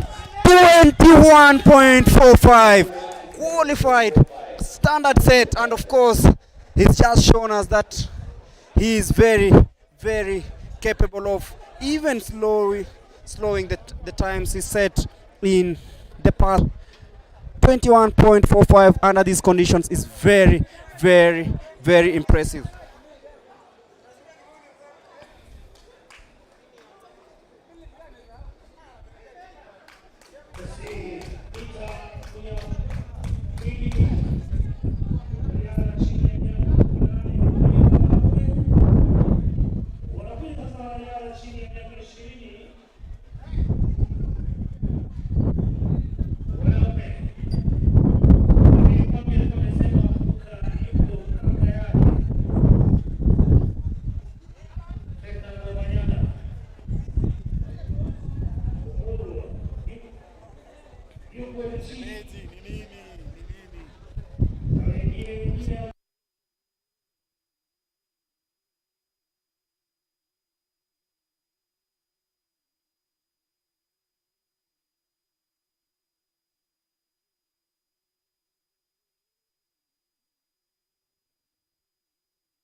The 200 meters under 20 men final list is out. Watch out in lane number 3.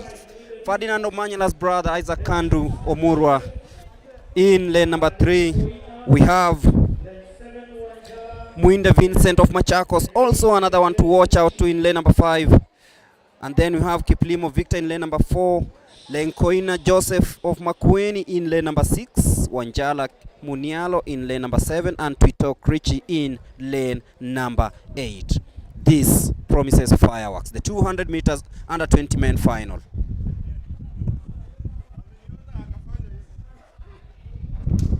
There you go, smoothly, and you can see one athlete slow from the blocks, but then look at Isaac in lane number 3 coming in strongly. He's not really picked up well, but then watch out for Victor in lane number 4. And he'll take it home. I told you to watch out for this young man in lane number 5, Mundie Vincent of Machakos. He wins that one. Isaac, who won the under 20 men final in the 100 meters, comes in third.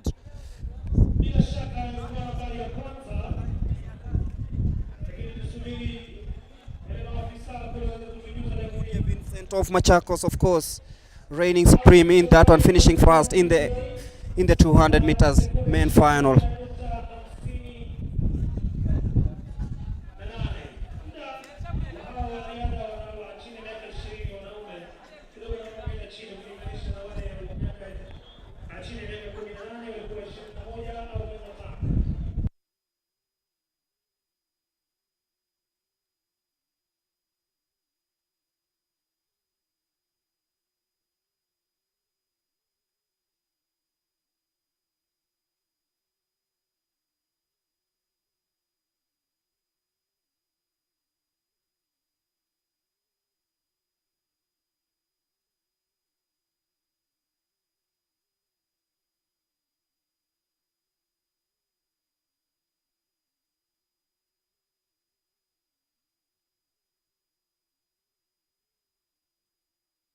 That's the end of the 200 meters. We'll be giving you full results as they come in.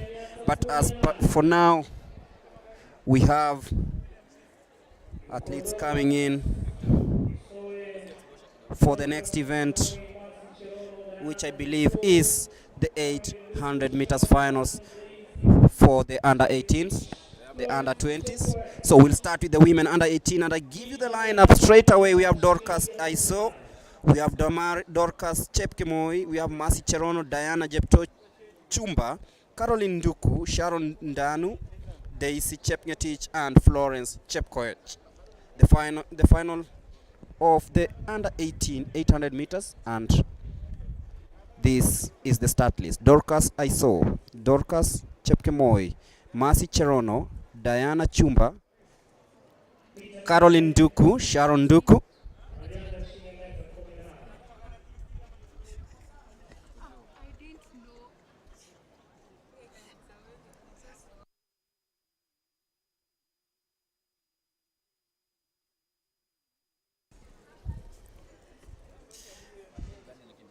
there is Daisy Chepngetich and Florence Chepkoech.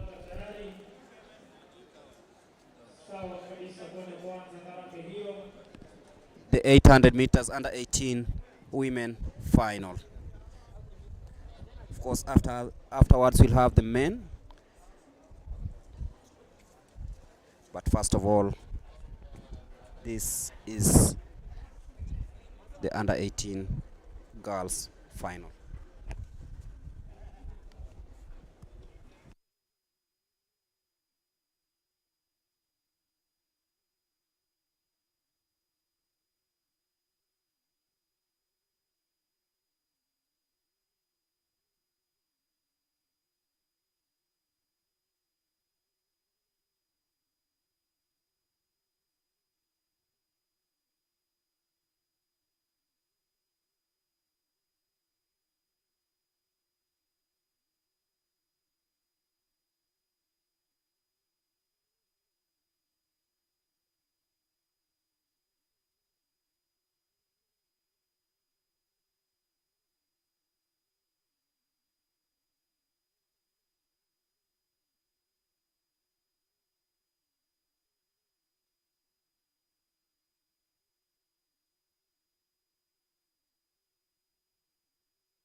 Heading into the last one, the last 200 meters of this race. If you're joining us, this is the 800 meters final for the under 18s. Thomas Saitoti coming in very strongly, holding on to the lead, of course. Mutuku falling a little bit behind.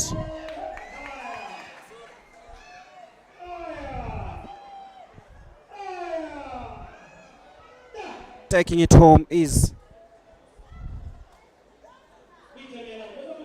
Cherono.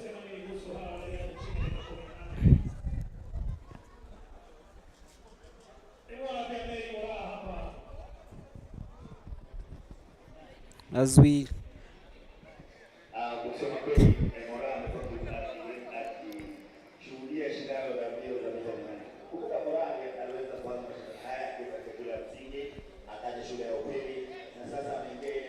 that's the end of the under 18 final.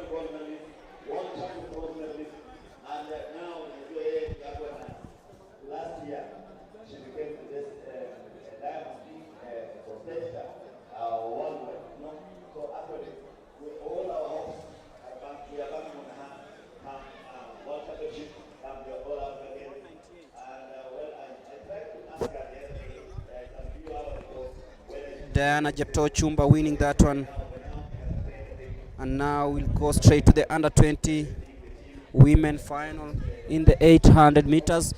Jelelgo Sylvia in lane number 1, Wanjiku Lucy in lane number 2, Judy Wanjiku in lane number 3, Wanjiku Rachel in lane number 4, Chepkoech Evelyn in lane number 5, Chepkirui Maureen in lane number 6, and of course Kemunto Judy of Tiloa in lane number 7.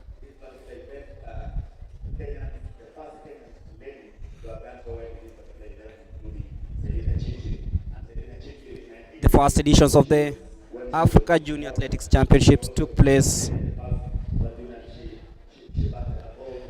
in Abidjan in 2019, where Kenya emerged second, winning a total of 44 medals, and they'll be looking forward to bettering their performance when this starts. These are the under 20 women, of course. We have Sylvia Jelego,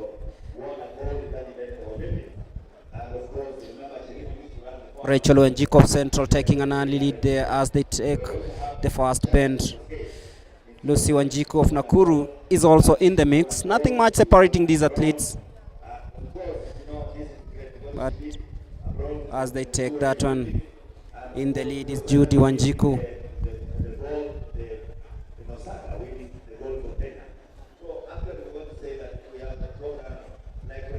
Closely followed by Chepkoech Evelyn of Nakuru.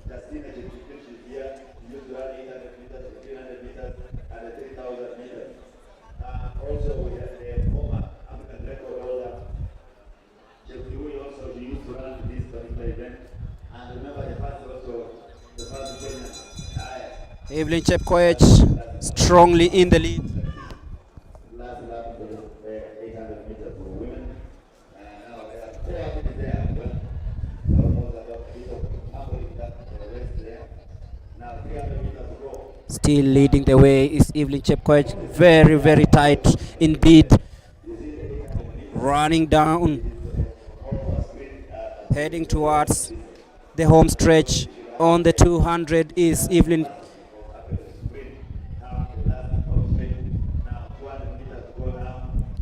of Nakuru, born on 9th of September 2005. She's really, really strong, heading into the last 150 meters, into the 120, heading into the 100 meters on the home stretch. Now she's in cruise control of this one. Evelyn Chepkoech of Nakuru. She should be winning this one unless something happens, but she confirms that she's really, really strong for this one. Watch out at how she's finishing this race. Very, very fast, and takes it on 2:08.59. just ahead of Judy Wanjiku.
And there you go, the 800 meters under 18 final. Thomas Aitoti, Job Ndeti, Samuel Nzivo, Nicholas Kipkoech, Koech Kelvin, Fanuel Kipkosgei, Limok Duncan Kiplangat, and Kipkemoy Amos in that lineup.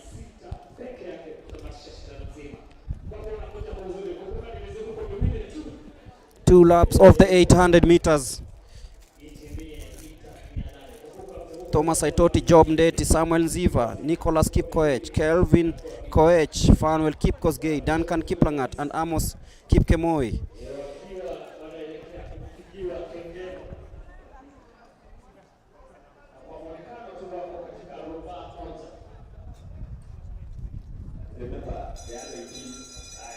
Fanuel Kipkosgei of U-20 taking that lead as they head to the bell. He looks really, really strong, this young man from U-20. Look at the way he's striding away from the rest of the field.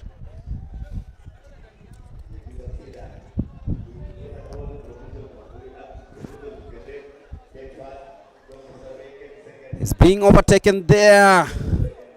And it's really, really close. He's fallen into third position, and now we have a new leader heading into the home stretch.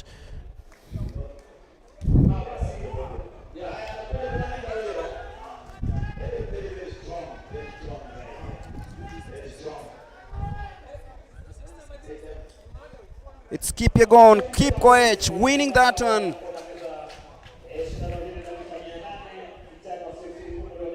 The boy from Kericho wins that one.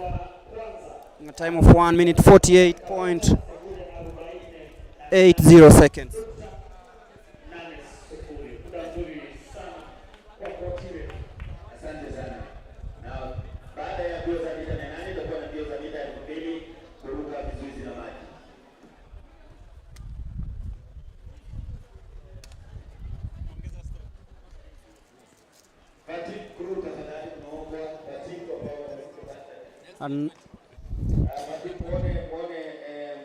And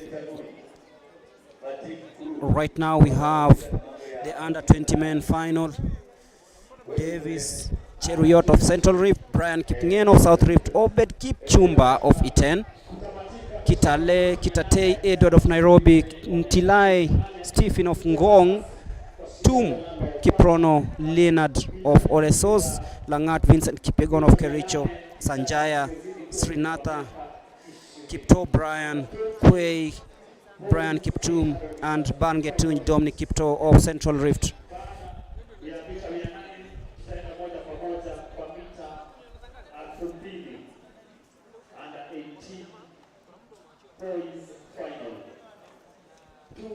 And we'll have the 2,000 meter steeplechase under 18 boys finals and the 3,000 meter steeplechase under 20 women final.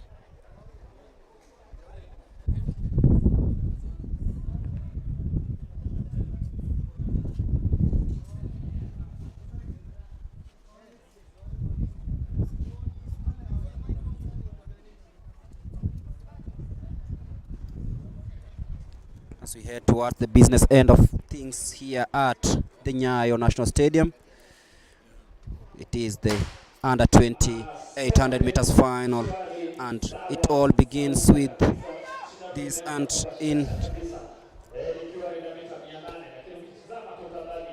lane number 6 to Leonard Kiprono already taking the lead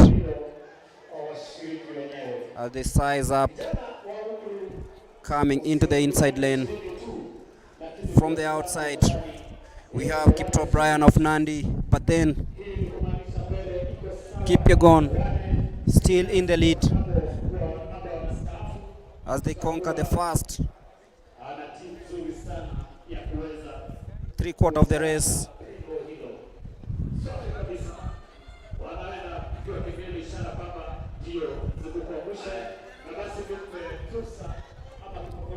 Heading into the bell.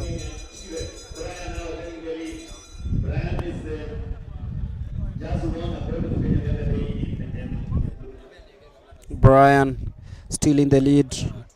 Ngetich Brian of South Rift.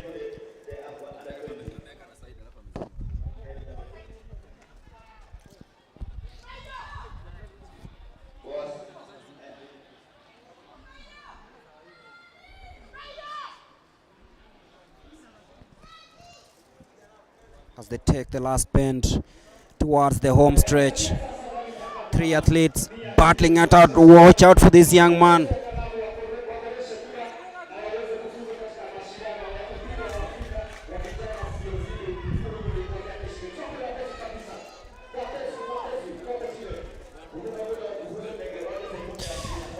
Easily claimed there by Bangetuny Kipto of Central Rift. 1 minute 48.33 seconds. He's the winner of the under 20 800 meters final.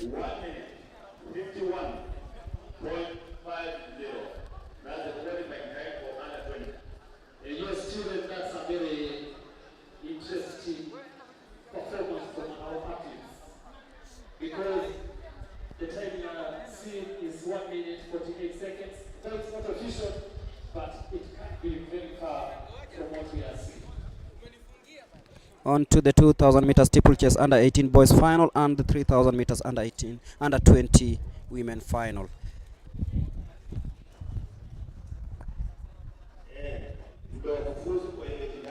Those are the 2 remaining events of the day.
There you go, the 2,000 meter steeplechase under 18 boys final underway.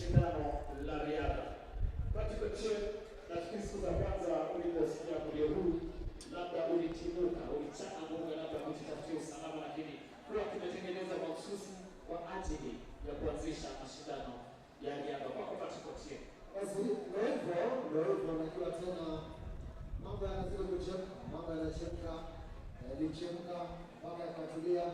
Kwa sasa basi itakuwa nampisha mzee Kibinyio, mzee Tere mwenyewe Tere aweze kutujuza mbio hizi, Kenya mbio wake, asili ya mbio hizi, chimbuko na yale mengine. Karibu Tere. Tere, kidogo kabla hujaanza kidogo tu, kama una mkoba ambao sio wako tafadhali, na uko na tracksuit na viatu ndani. Kama uko na mkoba ulio na tracksuit ndani na viatu na sio wako, na kuomba kwa heshima ulete hapa, manake mwenyewe anausubiria hapa na hana cha kubadilisha. Alikuwa anakimbia kupata hauko alipokuacha. Hivi basi kama uko nao ulete hapa mwenyewe aweze kupata kwako. Tafadhali mwenzetu Satire. Asante sana. Thank you very much. The Steeplechase underway now. Leading is the brother to our is now taking the lead.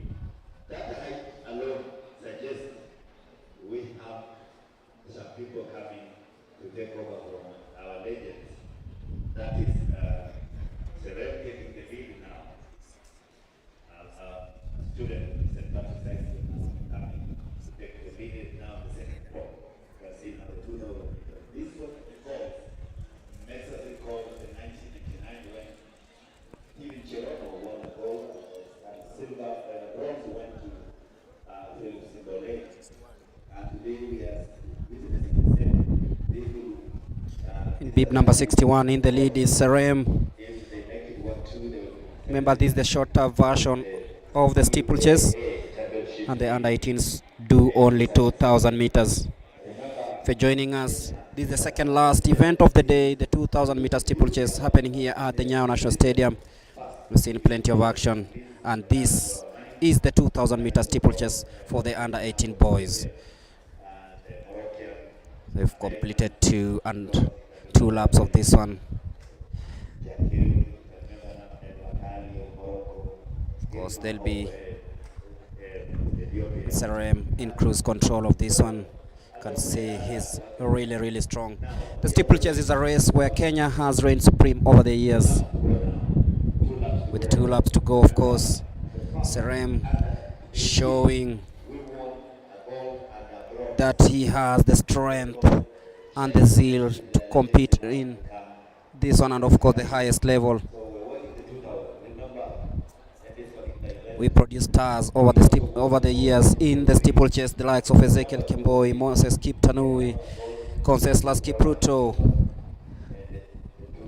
We had the likes of Paul Kipsele Koech. All these names, they started right at the junior levels and have excelled in different ways around the globe. Of course, Kenya losing out the title to Sofian at the Olympics and of course the World Championships in Oregon. But that does not mean the talent has drained out. We have loads and loads of talent, beginning with these young boys racing in the under 18 final happening here, heading into the last lap. Of course, Serem in the second place. You can see he's really, really confident.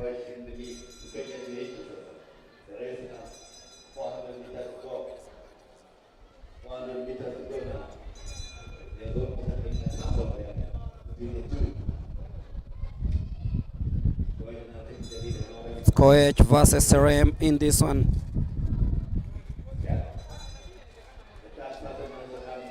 Serem still comfortable in second place, but they are being closed down.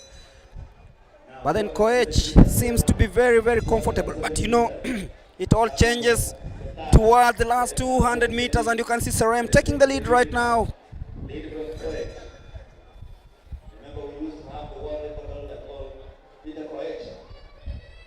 Wow. Serem taking those strides and is stretching away from coach.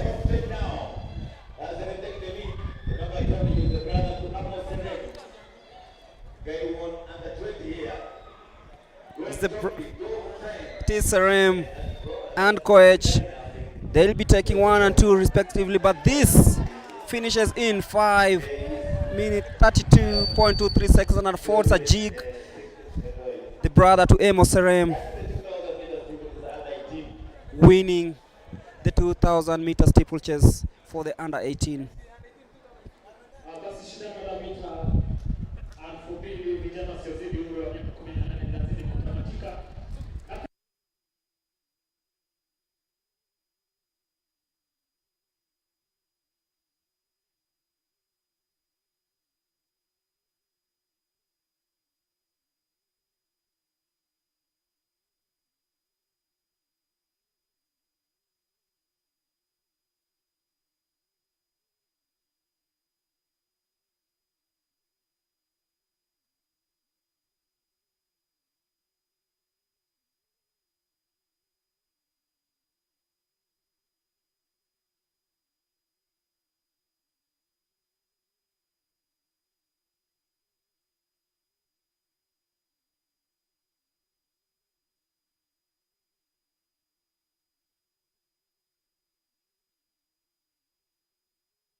Hakuna shida.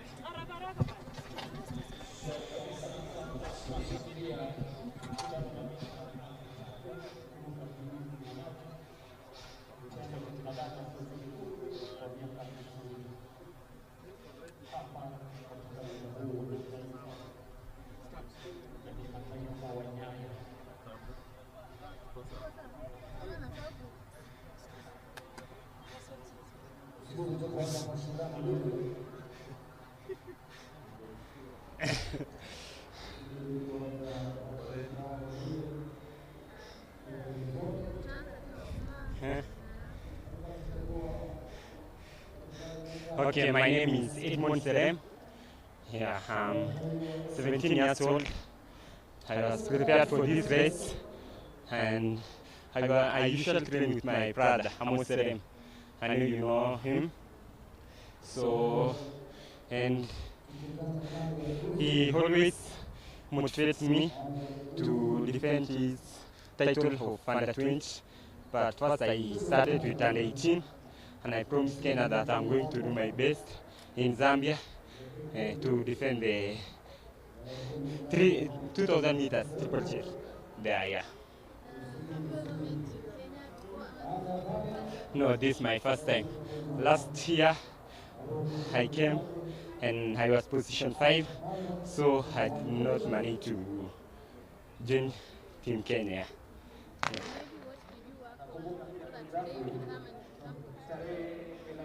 have been training daily.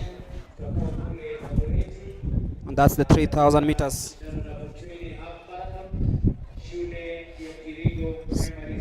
Steeplechase under 20 women final that is now underway. 5 athletes in this one, and of course they'll be aiming to emulate the likes of Beatrice Chepkoech, the world record holder over the distance.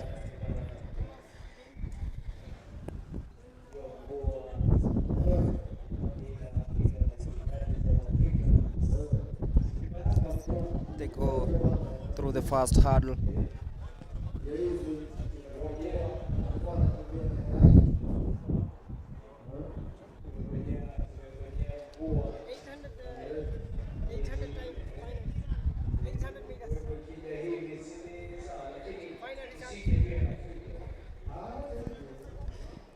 Slowing down a little bit.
Completing the first 2 laps of this one.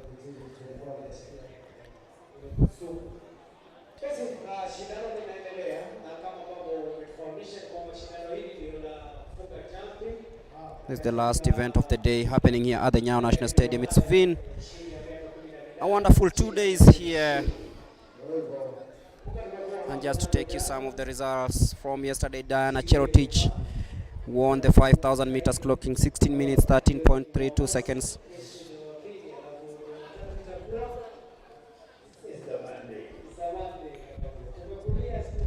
And of course we've had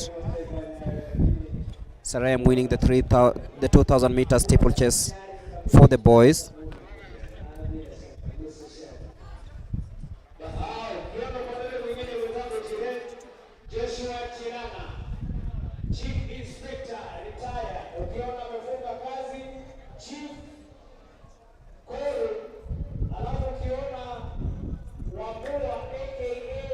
If you're joining us, some of the results: javelin throw under 20 men final, Okwach Eric Omondi of Babadogo, 59.01 is the time.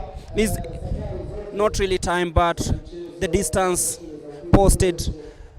Daniel Mungai of Nyandarua came in second, 52.44. Hilary Kipkoech Kapiek, 51.39.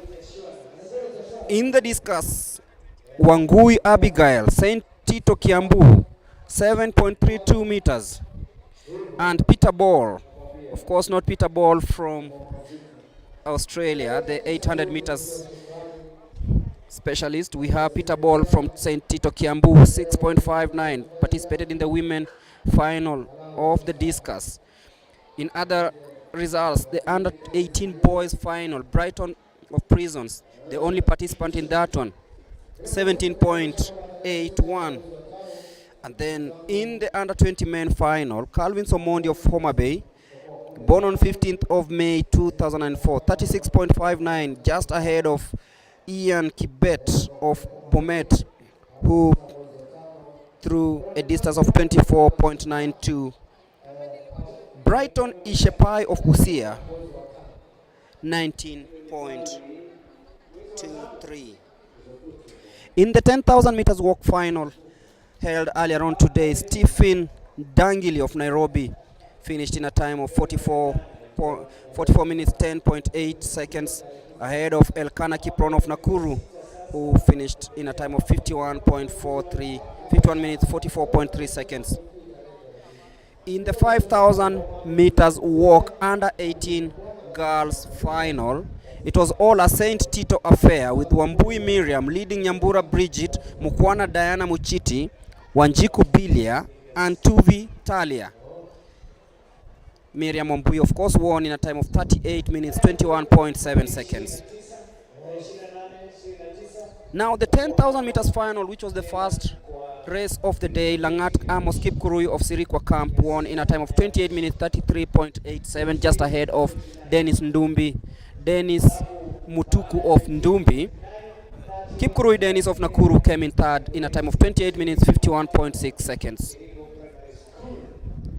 In the 5,000 meters men final, Kipruto Vincent Kimayo of Clouds EMC won in a time of 13 minutes 43.05 seconds, just ahead of Shadrach Rono of Bomet, who came in second in a time of 13 minutes 47.08 seconds. As I told you earlier, the 5,000 meters women final was won by Diana Cherotich of Iten, KJ Iten, in a time of 16 minutes 13.32 seconds, ahead of Jeff Koech Maureen of Mokwo EMC. Jebet Sheila of Iten came in third. In the 3,000 meter steeplechase men final, Solomon Dombi won in a time of 8 minutes 50.39 seconds, ahead of Emmanuel Wafula of Mount Elgon, who came in second in a time of 8 minutes 51.56 seconds. In the 3,000 meters under 20 women final, we had Marion Chepngetich of Baringo winning in a time of 9 minutes 02 seconds, 0.87.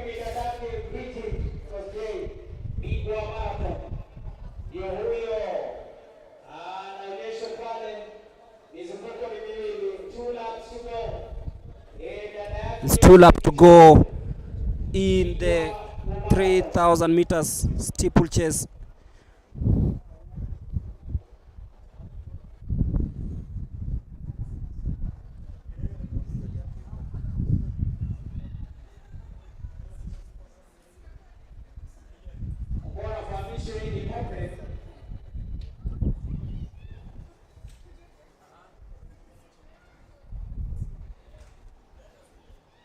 Taking you through some of the results. In the long jump, Nyajima Peter Ball of St. Tito Kiambu emerged winner in 3 by jumping 3.90 meters ahead of Janet Wanjiru, who jumped 3.12 meters. In the under 18 girls final, Jenny Wambui of Usinga School in Nairobi jumped 4.10 meters. And in the triple jump under 18 boys final, Nicholas Kipngetich of South Rift posted 14.71 meters, and that's the last lap of the 3,000 meters under 20 women. In the shot put, we had Akisa Maureen, 11.31 meters ahead of Wambui Abigail of St. Tito Kiambu, 7.32, and Peter Ball again of Tito Kiambu, 6.59. As we head into the last lap of the 3,000 meters under 20 women final, which is happening here at the NYAYO National Stadium. If you've been following us, this has been the joint trials for the under 18 and under 20 to select a team that will represent the country at the Africa Junior Athletics Championships, to be held in Lusaka, Zambia, from the 29th to the 3rd, the 29th April to the 3rd of May this year. 50 athletes expected to be selected in this one. And here comes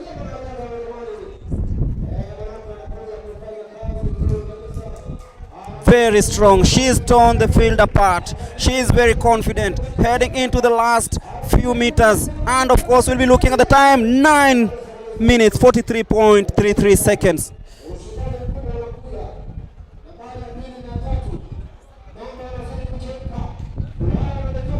As I was telling you, 50 athletes expected to be selected here to join Team Kenya that will represent the country.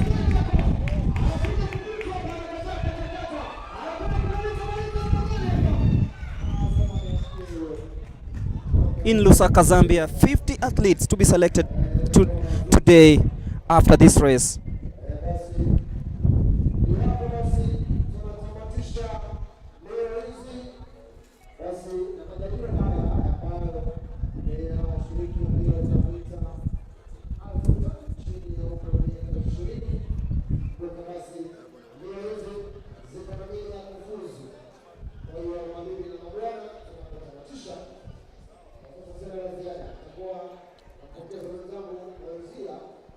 As we head straight to the interviews to listen to what the winner has for us.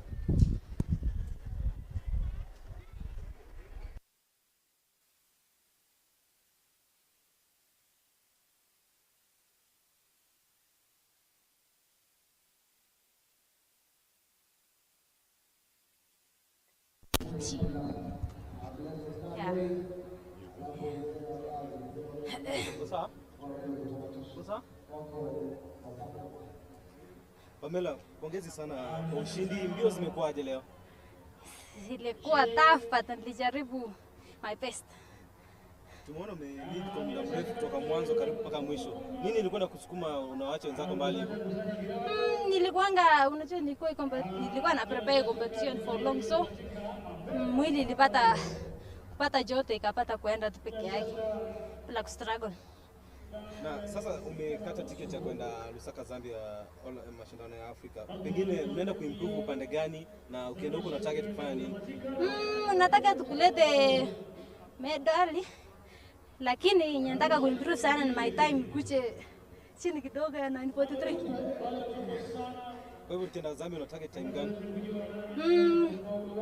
Na depend na climate huko juu sijajua bado climate. So itakuwa mara yako ya kwanza kuwakilisha Kenya? Mara ya tatu. Ya tatu. Huko kwingine ilikuwa gani? Nilienda patas in Australia cross country, halafu nikaenda Colombia. Lakini bado hujapata medal. Kwa Australia niliweza kuwa nambari la 3. Halafu kwa Colombia niliweza kuwa nambari la 5. Nilikongwa na Adol. So sasa Wakenya wanatarajia nini Zambia, unapoenda Zambia? Kuleta medali.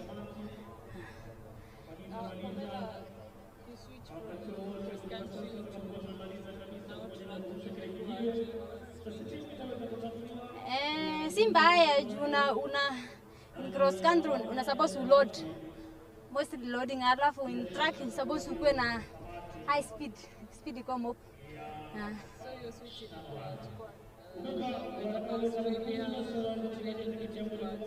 Itakuwa tough kidogo kuanza but ndio tukua poa baadaye. Asante.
been 2 days of action here at the NYAYO National Stadium. Quite sunny, quite chilly, quite windy, but very rainy on day 2 of the joint under 18 and under 20 athletics trials held here in the capital of Kenya.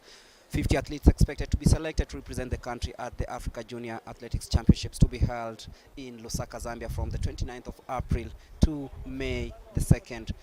You know, 50 athletes expected to be selected here, and we've seen the quality that has been deployed by these young boys and girls, the young men and women. We know the champions have been born from such events. They have been born from these field and track events. Of course, we've seen the javelin. We've talked about Julius Yeko, the YouTube man. We talked about Mary Moraa, the 800-meter sensation. We talked about the world beaters, the likes of David Rudisha. They all rose from the junior ranks, and it all happened through such competitions. And the second edition of this, of course, will be held in Lusaka, Zambia, after the first edition was held in Abidjan at the Stade de Hofe, if I get that, if I'm not wrong. And it just shows you that Africa is clearly setting the pace by organizing these junior events. And kudos to Athletics Kenya under the Youth Development Director Barnaba Korir for making this a very, very successful 2 days of the trials here at the NYAYO National Stadium.